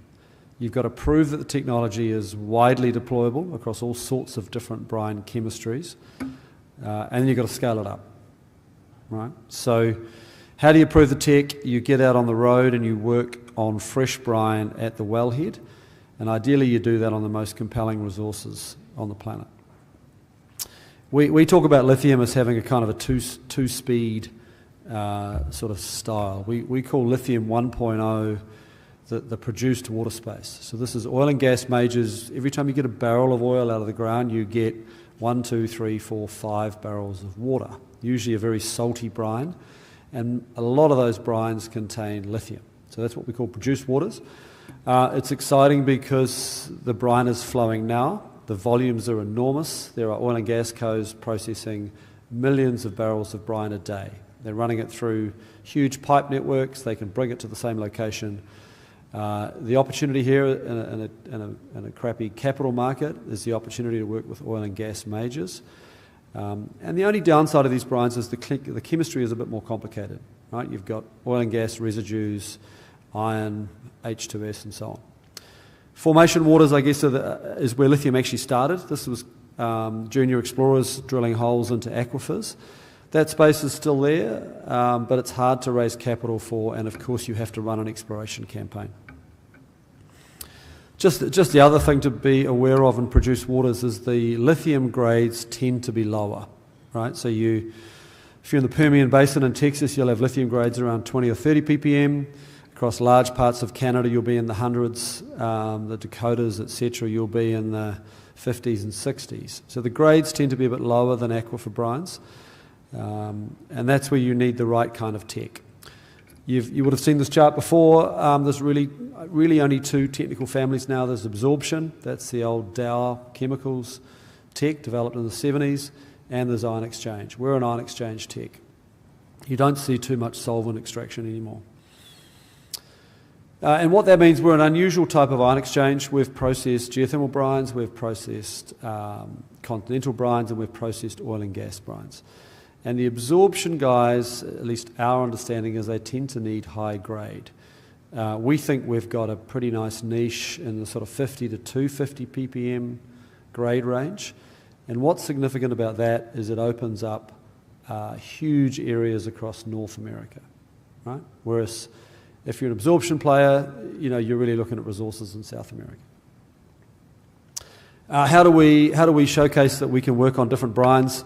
A year ago, we deployed a couple of pilot rigs. So these are big trailers. Inside that trailer is a full direct lithium extraction plant. And there's actually two trailers. The one on the right is a pre-treatment trailer. So that's about dealing with hydrocarbon residues. And then we extract the lithium in our lithium rig. This circus has been on the road for about a year. We've worked across Texas, Louisiana, Saskatchewan, Alberta, the Dakotas. We've just finished up in West Virginia. We have covered every major oil and gas basin in North America, right? And been successful at making battery-grade lithium carbonate in every case. And so the way we do that, we do the pre-treatment, then we do the DLE. That's important because those two things together are the economics of a lithium project. Right? None of our competitors are doing the pre-treatment piece, and very few are actually working on the wellhead on fresh brine, which we think is hugely important. This is the team T-shirt. Some of the locations have changed, but our job here was to conquer North American produced waters. Right? So the reason we've been on all that, doing so many miles, is to make sure we can operate on brine in the Permian Basin. Can we work in the Marcellus Shale?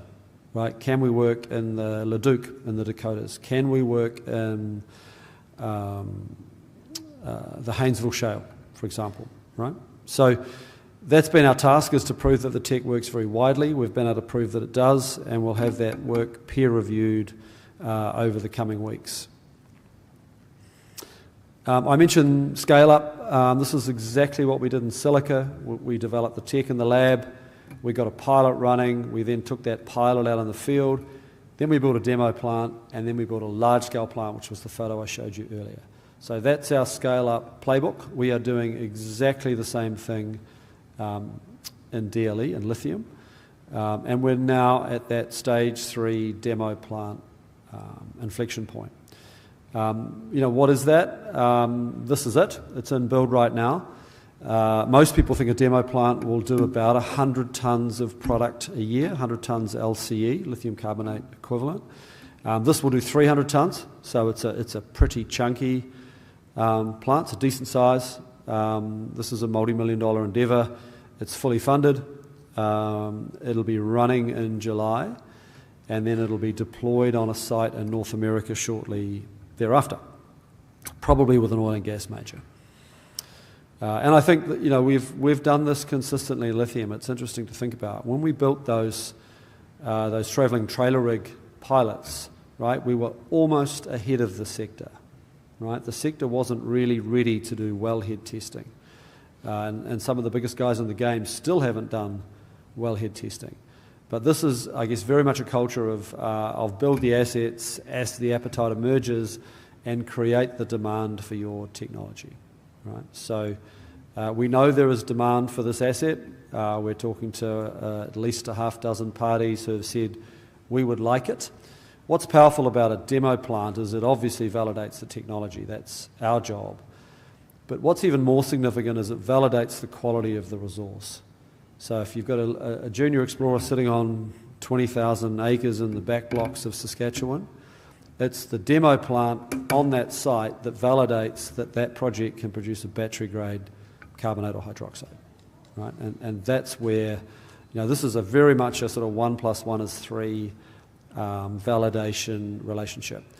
Our message to the sector is interesting. It's do this work now while lithium price is terrible, and that way you're ready to move to the next scale, which is a full commercial plant, as soon as price recovers. So while we are running this plant, we'll run it for about 9 months while we are designing a large-scale plant. We've just done a costing exercise for an oil and gas major to map out the capex of a 15,000 tonne per annum plant. And we've built these plants. We've built big silica plants. And when we say we can build a 15,000 tonne LCE lithium plant for about $60 million US, we can build it for $60 million US. So that's the next step.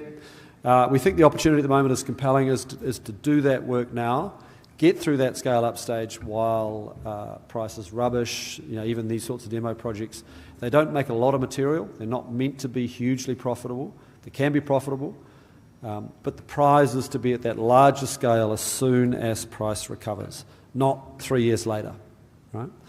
And I think, what I think we've seen in the lithium space is we heard it on the first day in the opening address, bringing a hard rock asset into production, a lithium hard rock asset into production, is now, and it used to be talked about as a 10 or 13-year journey. What was talked about yesterday is it's a 15-year journey from discovery to production.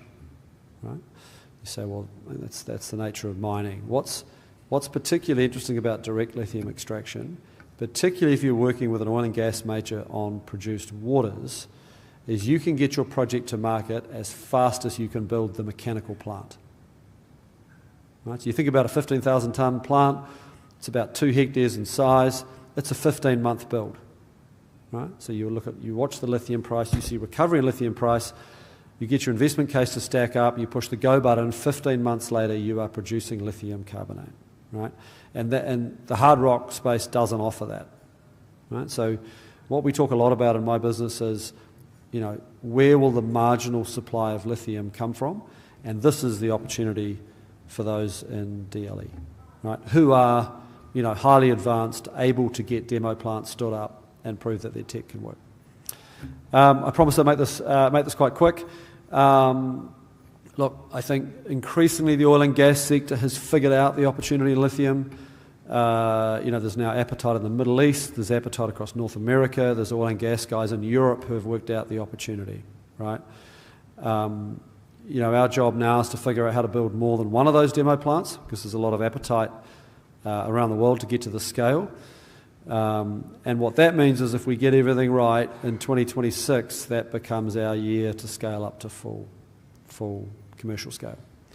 Our message is simple. If you're in the lithium game and you want to move fast, There are only 3, 4, maybe 5 decent DLE tech companies that are at the same stage we're at. Just to close out, look, super exciting space. I think, our history in silica means we're a real company. We're in our 4th year of formal ESG sustainability performance reporting.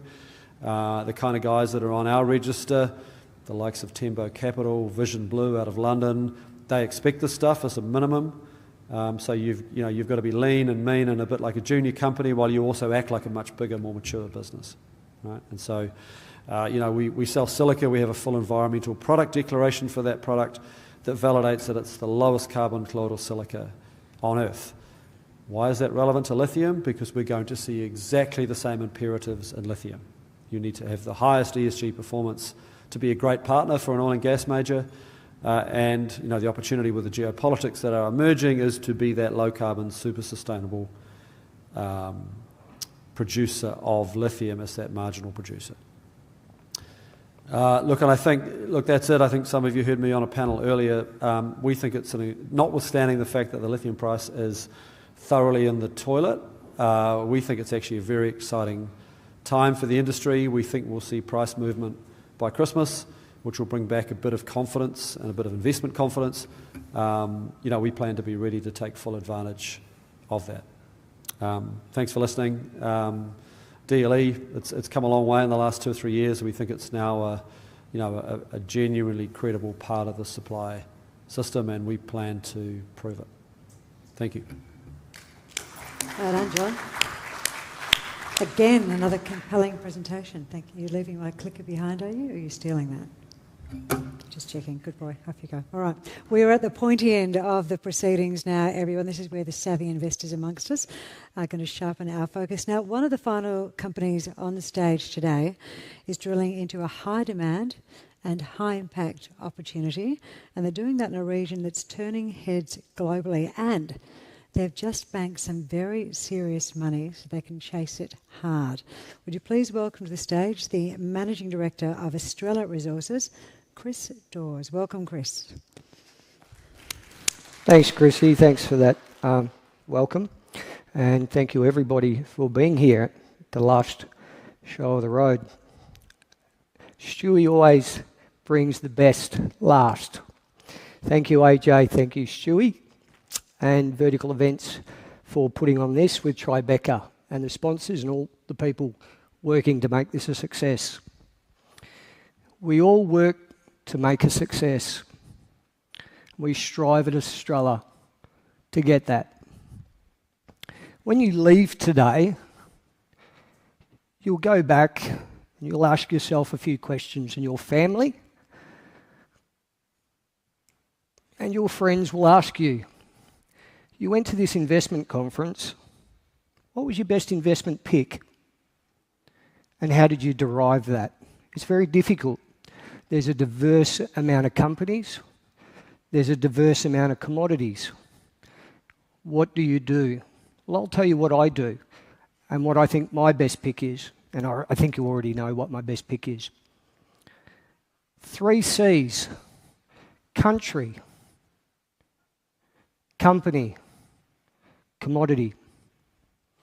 And over the next few minutes, I'm going to share with you what that means for Australia Resources. The obligatory disclaimer: this has been released to the ASX platform. You can look at this in your own free time and your research, which I implore you to do about our company. So let's start with the first C, country. Timor-Leste, one of the youngest nations on the planet today, on the doorstep of Australia. A population of 1.8 million, 98% Christians, peaceful nation and has been for 25 years. 5 democratic elections, very peaceful. They won their independence in 2002 after 400 years of colonisation with the Portuguese and 35 years of struggle with Indonesian occupation.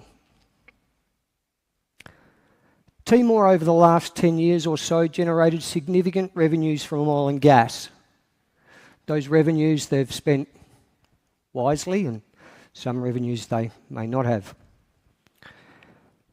That oil and gas revenue came to an end last year. The Bayu-Undan fields depleted, and the country saw that. Their leaders saw that coming. They need to generate more revenue for their people. And how do nations and building nations, what do you do? When you're an emerging country like Timor-Leste, you open up your minerals industry. And that's what they did, and they've done that in recent times. Let's move on to Australia, the second C, the company. We're an ASX-listed micro-cap. Small team, but dedicated. We've built a team in Timor-Leste to explore this nation, and we've been the first to do it in a tender process that was opened up in 2023, where Australia pre-qualified, and we went after assets that I personally viewed in 2008, and I knew they were good. So imagine us in 2023 going after an asset I saw 15 years earlier. That's the dedication that we put towards our success. We were successful in that, and we were awarded concessions 1, 2 and 3, and we received those concessions from Xanana Gusmao, the most revered man in Timor, the freedom fighter and the president of Timor-Leste. He is a nice man.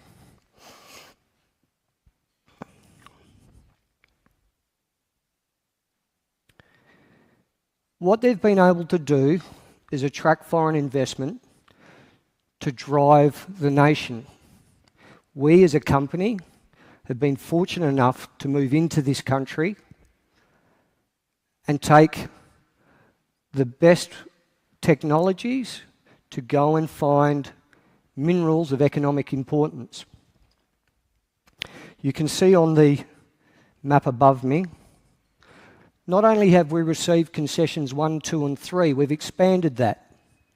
And we're now the largest concession holder in Timor-Leste, with almost 700 square kilometres of highly prospective mineral or country for mineral exploration. Think Papua New Guinea, think Indonesia, squeezing in between Timor-Leste, some of the highest, largest copper gold mines in the world. Why would Timor-Leste be any different? And we know they won't be different because we've seen the copper, we've seen the gold, and we will find it. So as I mentioned, Xanana Gusmao gave me concession 1, 2 and 3. And we're into it. The past 12 months, we've built our team, we've established a base in Timor, we've set up labs, we've sent our guys out into the field, and we're making discoveries. That doesn't happen overnight, as I said. It took me 15 to 17 years to get the company to this point. So what have we found? Let's move to number 3 in what we're looking at here. Commodity. Manganese. Used for steel production. You cannot make steel without manganese. When steel is repurposed and refurnished, manganese doesn't regenerate. You need to keep putting manganese into the furnaces. But there's manganese and then there's manganese. And like every commodity in every mineral space, what you do need is you need grade. Grade wins every time. Whether it be gold, whether it be lithium, whether it be copper, or whether it be manganese. The manganese in Timor, we're seeing at surface, is 50 to 55%. That is some of the best grade manganese you'll see anywhere in the world. Make no mistake. I was out on the floor in the conference centre just a bit earlier, and a very well-respected and a very well-respected company, and somebody that works in the manganese industry for a very long time, wandered by the booth and saw the manganese grades. And he said to me, "You don't get those grades anywhere in the world anymore."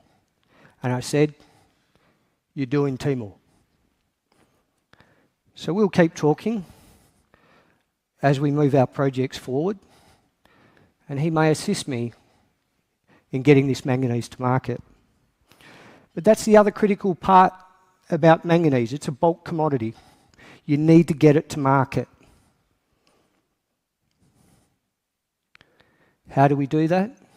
By road or by rail and through the ports. It makes it very difficult if you're 1,000 kilometres from a port or you don't have roads and infrastructure. Fortunately for us, Australia Resources, this little company from Perth, Western Australia, we have the benefit of the oil and gas revenues for Timor-Leste and the well-spent money in infrastructure, which will allow this product to get to markets, both internally. Logistics for Timor-Leste is as sweet as they get. That manganese that I'm sitting next to, 55%, will be one of our first drill targets. It sits 400 metres from a sealed road, 15 kilometres from a deep water port. Phenomenal. This discovery at Erameri, which is one of many that we've made, was via very, very smart geology from our team. What we did in the first initial 6 months was we built a geological model. Where is this manganese coming from that we're seeing as we moved about our tenements? We discovered there was a particular sedimentary horizon that was enriched in manganese, creating this bed of high-grade, super high-grade manganese. So we could start thinking about where that sedimentary horizon may exist within our concession areas. We sent our geologists, national geologists, out into the field, and what did they find? Outcropping at surface, Erameri. Tetum for new water. But it's not the only discoveries we've been able to make, and it won't be the last. We've got an enormous area to cover. We're still finding manganese. We only recently announced the Suru discovery. Lena, Sika, Samilari, all high-grade manganese discoveries at surface. The most basic of mining propositions, surface mining, no processing. We're not going to be building $300 million processing plants. We just dig it up and we send it to a port which is 15 kilometres away. Think iron ore, think bulk commodity, but think 4 times the value. That's manganese, high-grade manganese. That's Timor manganese that Australia has within its concession areas. So, what are we going to do about it? Well, as Chrissy said, we're now capitalised. For the first time in my 25 years running a public company, have I been able to raise capital at a premium to market 3 times. Boom, boom, boom. Every time. Premium. And why do you think we're doing that? Because people want in to this story. They want exposure to this story. I can tell you one of the world's best and most prominent gold investor. He's been in gold all his life. He was asked the other day, what other investments might you make outside of gold and silver? And what did he say? You guessed it, manganese. So think BYD, think fast charging, think manganese. think of reducing range anxiety. Manganese, make no mistake, there will be a market for manganese for our lives and our children's lives. Forever. So we're capitalised, and we're going to drill, and we're going to drill, and we're going to drill. I know, and I'll point out to a few people, and they'll be happy to hear this, there will be a release tomorrow morning on the ASX platform of a contract and partnership signed with a Timorese group who's been in country and is well connected. They're going to get the job done for us. And boy, are we going to drill. As I stand here today, that drill rig has left Darwin. You'll see on the ASX platform tomorrow morning before market what we're going to do, how we're going to do it, how much of it we're going to do. 10,000 metres of RC, 3,000 metres of diamond. Drill, drill, drill. That's how we're going to create value for our shareholders. That's how I'm going to create value for anybody in this room that may become an investor in Australia Resources.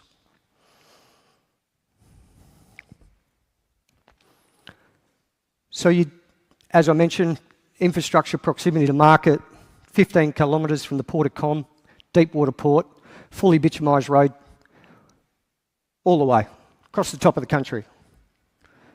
New deep water freight port in Dili was put in and service commissioned last year. One of the important steps when we moved into Timor was that we needed a strong partner. As I mentioned, Murak Rai is the state-run mining company. They're sitting beside me. They selected us. We will carry them to the mining stage, 30%, and then they can make a decision to contribute or go back to a 2% NSR. Great to have them on board. National Mining Company of Timor. So there it is, we're gaining momentum. I stood up in a conference, one of Stewie's conferences in October last year, and I mentioned at the time, at the very end, I thought Australia was going to be a 10-bagger. Well, we're 5x today, and we're going to keep going. Don't wait. We'll be drilling. When those rigs hit town in the next 2 weeks, we get through Easter, mark my words, we'll be drilling high-grade manganese. That's me smiling, waiting for the drill rigs to appear. I hope you've all taken this in. I implore you to investigate further. And I'll stop with stay engaged, stay tuned, go Australia, obrigado, and thank you, and God bless.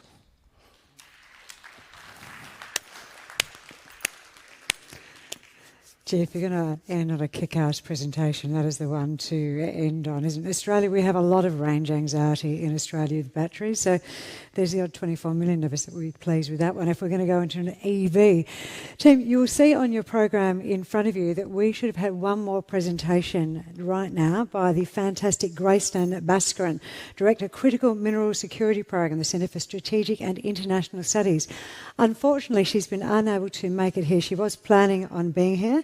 Then she had some travel come up in some remote mining jurisdictions. Unfortunately, because of the locations where she is, she's unable, we're all unable to make that connection work. So our apologies for that one. And I'm sure if you wanted to catch up with her and ask her any questions, you can reach out to her on LinkedIn and she'll be more than willing to have a chat with you. But she sent her apologies that she just cannot make it here either in person or virtually today. So with that said, we move on to the final offering for you, which of course is a fireside chat. And we're going to talk about rare earths misunderstood. And that crux, of course, is China controlling the rare earths production. And as a journalist many, many years ago, I remember back in 2010, 2011, there was a little SD card that was delivered to CBC. And the journalist at the time picked it up and they threw it into the bin. I didn't want to put it into their computer, but if they'd picked that little SD cam up, what they would have seen was footage between a Japanese ship and a Chinese ship, and they were having a bit of an argy-bargy. And when you traced it all back, it was about rare earths, and it was about China's control of rare earths back in 2010, 2011. So we're going to dive into this topic now, rare earths misunderstood. We've got the fabulous Matt Friedman as our moderator from MST Financial Research. Would you like to make your way up here, sir, and lead the pack? And he's joined by Thomas from the Rare Earth Observer and the wonderful John Pronaus from St George Mining. Come on up, gentlemen. Let's actually, do I have a chair for one more person? Have I got another expert joining you? You managed to track down Paul. Well done. I wasn't sure that Paul was going to come back. That's fabulous news. All right. So we have 4 panellists, and I think we'll have a little bit of time up our sleeves. So let me just double check who's mic'd up and who's not. So hopefully this is working. Yep. You're all mic'd up. Does that mean We've got handhelds? I've got one spare mic, right? So I'll keep that up the back. If you want to leap in and with any questions, then we actually have the ability to do that. So Matt, it is over to you. Please make them welcome, everyone. Thank you very much, Chrissy, and of course thank you to Tribeca and the team for hosting us here today, and very happy to be, I suppose, the final event and the last panel for this great event. And you'll hopefully excuse me, you can hear my voice is already starting to go after a pretty busy 3 days. So obviously it's been a productive week so far. So look, as Chrissy alluded to, we're here today to talk about rare earths. It obviously continues to be a very topical sector of the commodity market. Demand for rare earth elements continues to grow from high-value markets, high-value end uses such as EV motors, wind turbines, and obviously defence and industrial applications as well. So again, as Chrissy suggested, China does dominate this market, 80 to 90+% market share right through the value chain, and as a result, that means that Chinese industries benefit from low production costs and of course very tight control over the production volumes of rare earth elements, which we'll no doubt talk about, as well as exports of those materials and of the IP. So no doubt that gives China a pretty clear structural advantage, particularly in many of their cutting-edge industries, and a big supply chain advantage over many of their global competitors. Now, obviously, I'm joined up here by three great co-participants in this panel. Thomas, I might start with you. You've had a long career as both a market participant as well as a public commentator or perhaps a pundit on the rare earth supply chain. Perhaps you'd be able to indulge us with some of the big misconceptions that are out there among the companies or the investors in this space, and how you think about those misconceptions that exist. Yeah, thank you very much for having me. I'm also an investor. Yeah. There is an enormous hype about rare earth permanent magnets, electric vehicles, wind turbines, offshore wind turbines, and every junior rare earth company and also senior rare earth company is riding on this hype. The reality is that we are talking about rare earth permanent magnets, not about rare earths or rare earth ores, and 92% of these magnets are made in China. So this being so, we do not really have the market where Western rare earth suppliers could sell magnet materials to. This is a little bit in denial of the fact that actually the remainder of the rare earth applications is equally important. You would have no air conditioning in this room, these lights wouldn't work, this microphone wouldn't work, the loudspeakers wouldn't work, the escalator outside wouldn't work, and so on and so on and so on. So what investors are missing is that the market is much larger and the dependency on high purity separated rare earth oxides is much larger than we can imagine.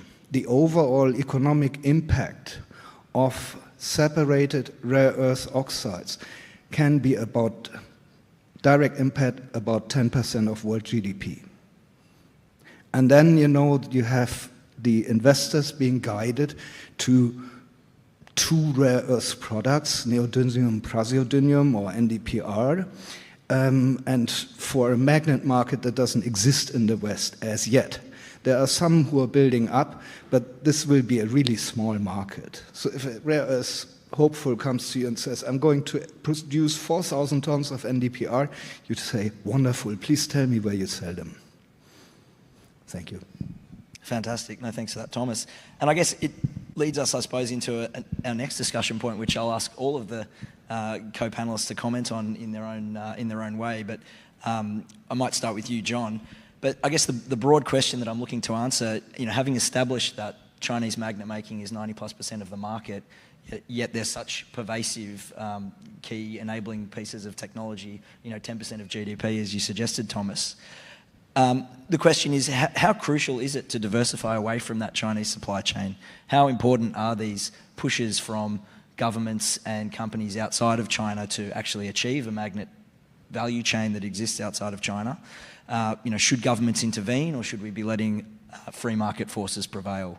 And I think when I pose this to you, John, it'd be very interesting to hear that in the context of what Brazil's doing. Obviously, your asset exists in Brazil, and you might want to give the audience a bit of a refresher on your asset. I know you've already spoken here at the conference this week, but certainly in the context of what Brazil's doing to, I guess, combat and diversify that value chain, that would be very interesting. Yeah, absolutely. So the three biggest rare earth reserves in the world, China, followed by Vietnam, and then Brazil. Brazil is emerging as a real rare earths powerhouse. It has several large ionic clay rare earths deposits, and also a hard rock deposit, which is ours. So we're very keen to bring that into production. And Brazil is wanting to build its own domestic supply chains for rare earths, to develop its own internal rare earth magnet, permanent magnet facility. It already has the first permanent magnet facility in Latin America. It's very early days yet, but there is a real commitment from government to establish this domestic supply chain and not be reliant on China. And that, I think, reflects the will of many other countries, but not too many people are doing it. So certainly Brazil has an opportunity there to become a world player in rare earths. Our project has a fantastic hard rock deposit, 41 million tonnes at about 4% total rare earth oxide. The measured indicated portion is even higher, about 5% TREO. This is one of the highest grade hard rock rare earth deposits in the world, right up there with Mount Weld, owned by Lynas in Australia, probably double the grades of the Nolans project of Arafura Rare Earths, which has got a market cap of about $500 million and already $1 billion committed by the US government to help develop it. So we got a real great opportunity at St. George to develop a rare earths project. We need to do some more metallurgical testing. Rare earths is difficult to get the metallurgy right and the processing right. But again, the governments are very committed. We're working with two of the leading scientific agencies in Brazil, Embrapa and Senai. They're working with us at their cost to develop a flow sheet to produce rare earth product. And again, that just shows the commitment of government to establish domestic supply chains. Great, thanks. And maybe Paul, likewise to you, asking you the same question. Do you think it's critical that governments continue to invest to build out these value chains? And also, your company has a rare earth project in Brazil. Is Brazil a good example to the world of how governments can get involved in building out these value chains? Yes, I certainly think so, and I concur with your comments that Brazil is really stepping up in that regard. I mean, the Western world needs to work out what they're going to do, because, as we know, China controls the market and also the IP on the downstream processing and the like. So it's, will it take time for that to happen? I'm sure it will. Our project itself is in its infancy, so we haven't got a JORC resource yet or whatever, but we do have a point of difference with our gallium that sits on top. And I mean, being in Brazil with ionic clays, it's a highly tropical country and a great degree of weathering. So the actual weathering has done its job for us in some ways in helping with those ionic clays. So yes, I do think governments, if the Western world is serious about bringing up alternative supply chains and coming up to speed. They're way behind the Chinese, so they need to do something. And yes, I do think they need to. Thomas, we've just spoken a bit about Brazil. John alluded to some of the investments that the Australian government's making in projects like Arafura and also, Iluka's Eneabba refinery. What's your view on, I suppose, that question on government involvement and I guess the necessity to diversify away from China as a single point of failure versus letting free markets run wild or have their way? And then I suppose, how does that extend into maybe some of the rhetoric that we're seeing out of the United States, around Greenland or accessing the Ukraine's rare earth deposits? I mean, what's the disconnect between government involvement in that way and just, letting market forces build out a rare earth value chain? Well, the trouble is with the market forces. Where is the market? If people talk about the rare earth market, where is it? It is in China. So what China exports is about $600 million or so worth of rare earths. But you will not necessarily find a lot of NdPr because we don't have demand for that. We have demand for all the other rare earths, highly pure, highly refined, which is not being attended to, neither by governments nor by commercial companies, with, say, Carester in France being a notable exception. And that is a gross mistake, because we are missing, actually, the materials that we really need in order to attend to a market that only exists virtually. So will the market run wild? I think for most of the rare earths, the quantity per application is really, really small. It's tiny, tiny quantities, maybe 0.something% in each application, so you hardly notice them. But the application won't work without. So that means also that a lot of the, say, so-called market prices, which are actually synthetic from China, are placeholders or virtual arbitrary set prices. So you can, for some products, say as thulium, you can also ask for 5 times the current public price. Lutetium, you can ask for 30% more. Nobody will complain, So the economics of this are not fully understood. And again, companies who want to engage in rare earths should really do their market research well. Can I dig into that a little bit more? Because you asked, where is the market? Well, clearly the market, 90+% of the magnet market is in China. But as you alluded to, there's a big chunk of the end-use market which is global. Everyone is moving towards buying an EV, and lots of countries want to install wind turbines. So I guess, how important is it, do you think, that non-Chinese supply chains fill out that middle part of the value chain and actually diversify away from China? And if they want to do it, then what's the best place to start? Is it in a jurisdiction like Brazil, which is making a big investment, or Australia indeed? Should we be looking for the best deposits and working our way down? What's the approach in your mind if there is a commitment to fill out that value chain? Pardon me. Okay, should government chip in because investors don't come forward because they do not see where the money is? Probably yes. But say in Australia, the investment amounts are totally disproportionate. And I do not fault rare earths in particular. That seems to be a general problem of Australia. Brazil, yes, but CBMM, we all know from film, TV, radio, and internet, CBMM did an honest, all-out effort in rare earths in Brazil. They folded it up. They went all the way from intermediate product to finished rare earths to metal making to magnet making, and they gave up. So I'm not sure if that will be crowned by success. It's a fantastic segue, so thank you for helping me out from that perspective. But I was going to bring up the fact that, you know, there are many other critical and strategic materials and minerals and metals that aren't technically lanthanides, but they get lumped into the rare earths basket anyway. And Paul alluded to gallium earlier, and John's got a niobium resource as well. So maybe on that point, and perhaps starting with you, John, you know, some of these, I suppose, more esoteric minerals, they're dominated by either China or, you know, Brazil in the case of niobium. How important is, I guess, niobium to your project? Can you explain to the audience the opportunity in that particular commodity, and I suppose where that fits into the value of your project? Yeah, absolutely. We're super lucky to have one of the highest grade niobium deposits in the world. We're right next door to CBMM, which is the world leader. They produce about 80% of the world's niobium. And there's another niobium project in Brazil and one more in Quebec, Canada. The rest of the niobium is produced as a bit of a byproduct to other minerals. Only 3 primary producers of niobium. It is a critical metal, ranked number 2 in the US and in the EU.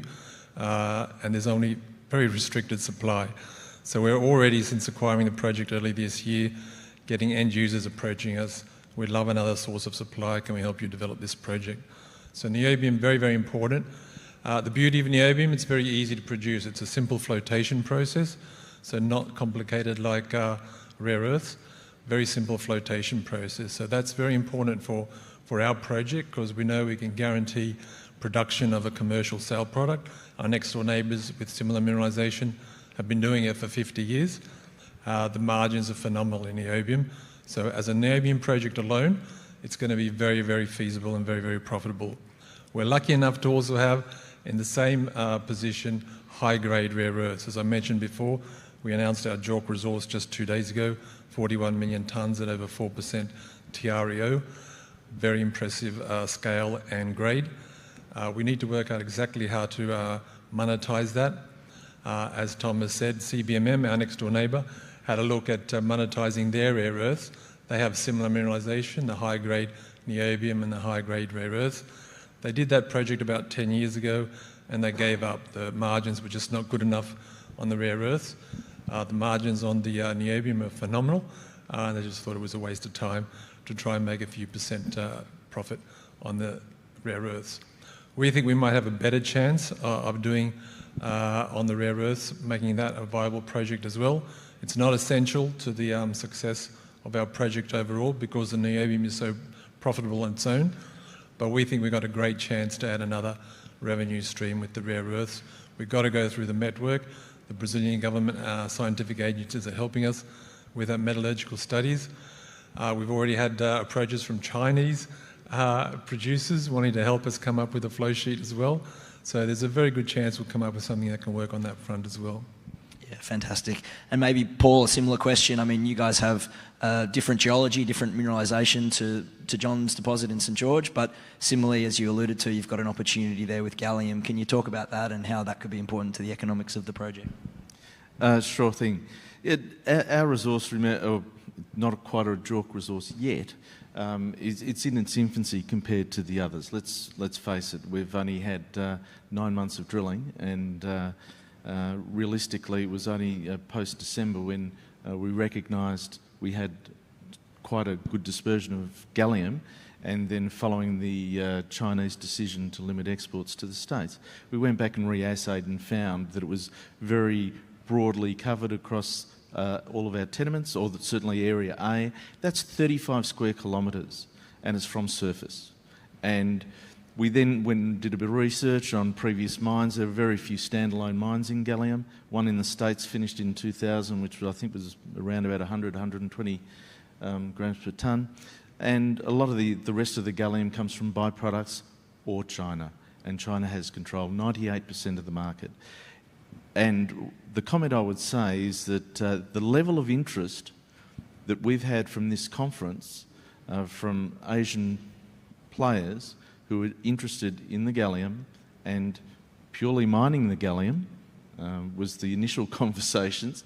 So it's at surface and it's a high value product.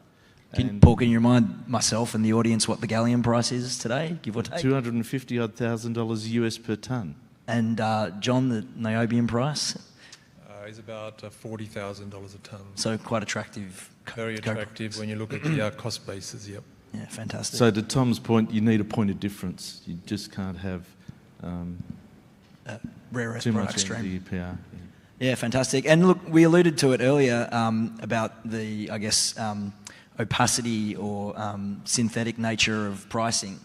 And certainly, you know, we have a lot of, from our perspective as analysts at MST Financial, we have a lot of discussions with rare earth juniors, and obviously a very consistent lament is the current pricing environment and obviously the volatility of pricing and what that means for, you know, the economics of projects. So as we've all discussed today, you know, separated rare earths are high value products, and particularly, you know, permanent magnet rare earths. They're not bulk commodities. So is the current pricing regime, the current pricing environment, is that a problem for developers, and what would be needed to establish a more transparent, a more equitable global market for these products? I might start with you, John, on that question. Yeah, very much so. I was actually in Washington, D.C. last year talking to senior people at the Department of Defense and Department of Commerce, and they were pounding the desks. We don't want China dominating the supply chain. We don't want China dominating the pricing of these products. So we just turned around and say, okay, well, what are you going to do about it? Show us a check. So, yeah, for a developer, you know, you're doing your financial models, etc. You want to put in some reliable pricing. So with the market so skewed to one particular region, it makes it very difficult to come up with sustainable pricing models. Thomas, do you have an answer for the $1 million conundrum around how we fix global pricing in rare earth oxide markets? Well, I think rare earths are part of China's general raw material policy, which is to keep raw materials abundant and cheap for domestic end users to create value downstream. So whatever material it is, they make sure that there is more than enough production that continuously keeps pressure on the market. Of course, in a free trade environment, commodity prices will equalize globally. You can't stop that unless you fiddle with the market. And in case of China, it's quite simple. It's the VAT refund upon export that is being granted to products with a high added value, and that is being denied to products with a low added value. So as raw materials are low added value, they do not get a VAT refund upon export.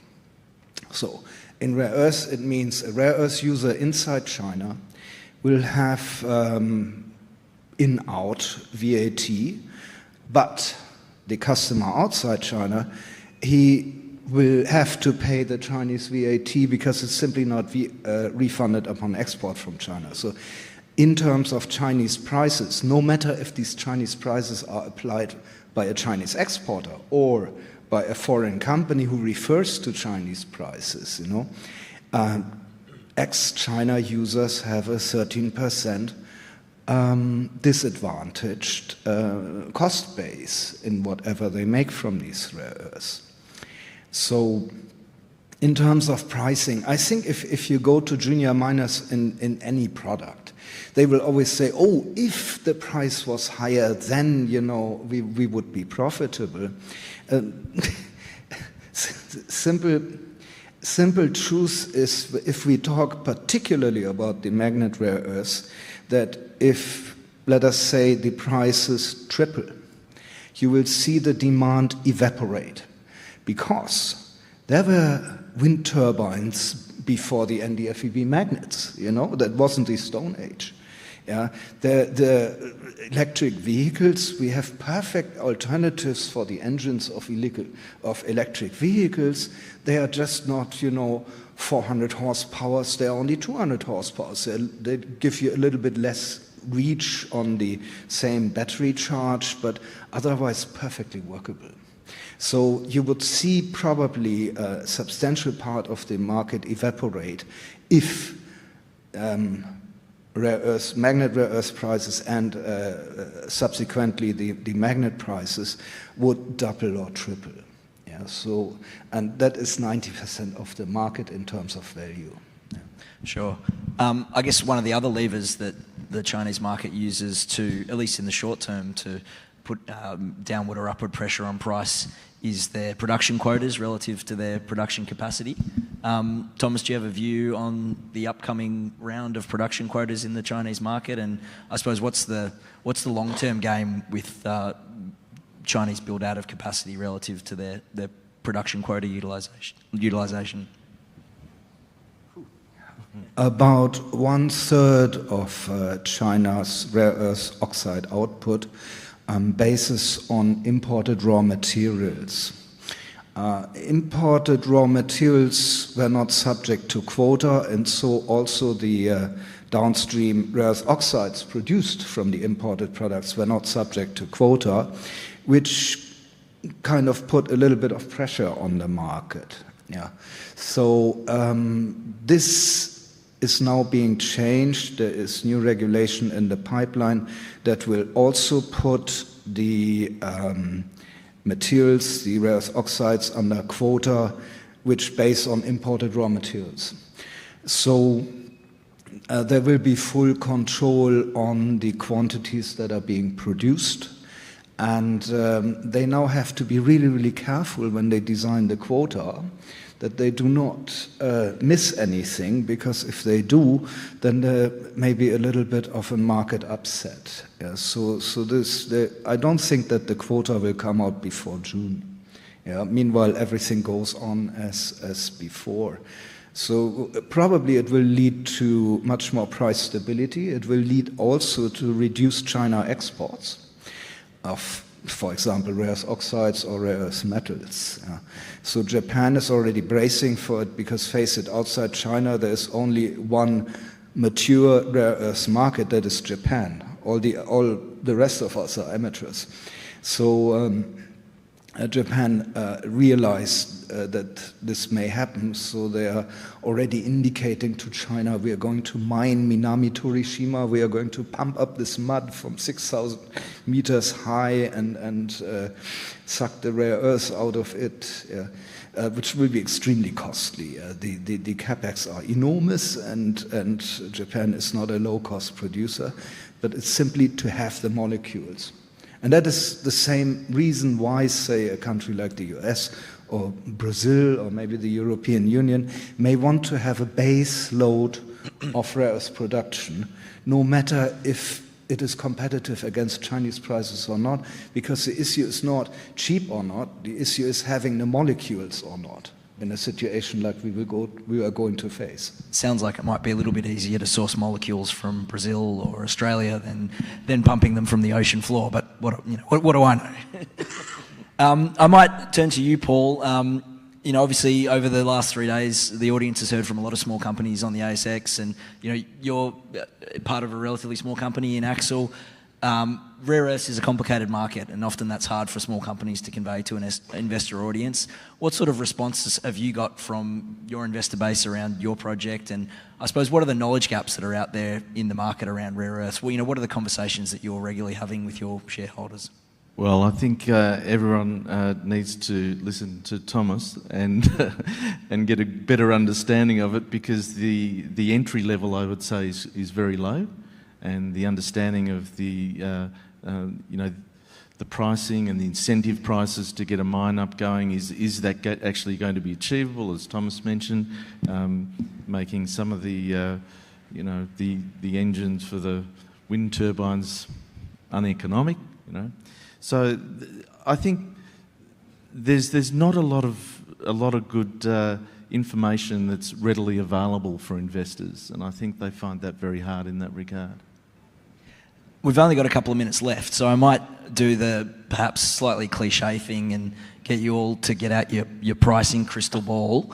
And Thomas, I apologise, but I'll keep it to the NdPr price, because that's probably the most easily referenceable. But at the moment we're sitting at about, $55 a kilo, 50, 55? For which product? NdPr oxide? Microphone. Sorry, Thomas, microphone. Oh, sorry. I think about $70 to $80 by year end will be normal. I'm not sure if it can go higher. Yeah.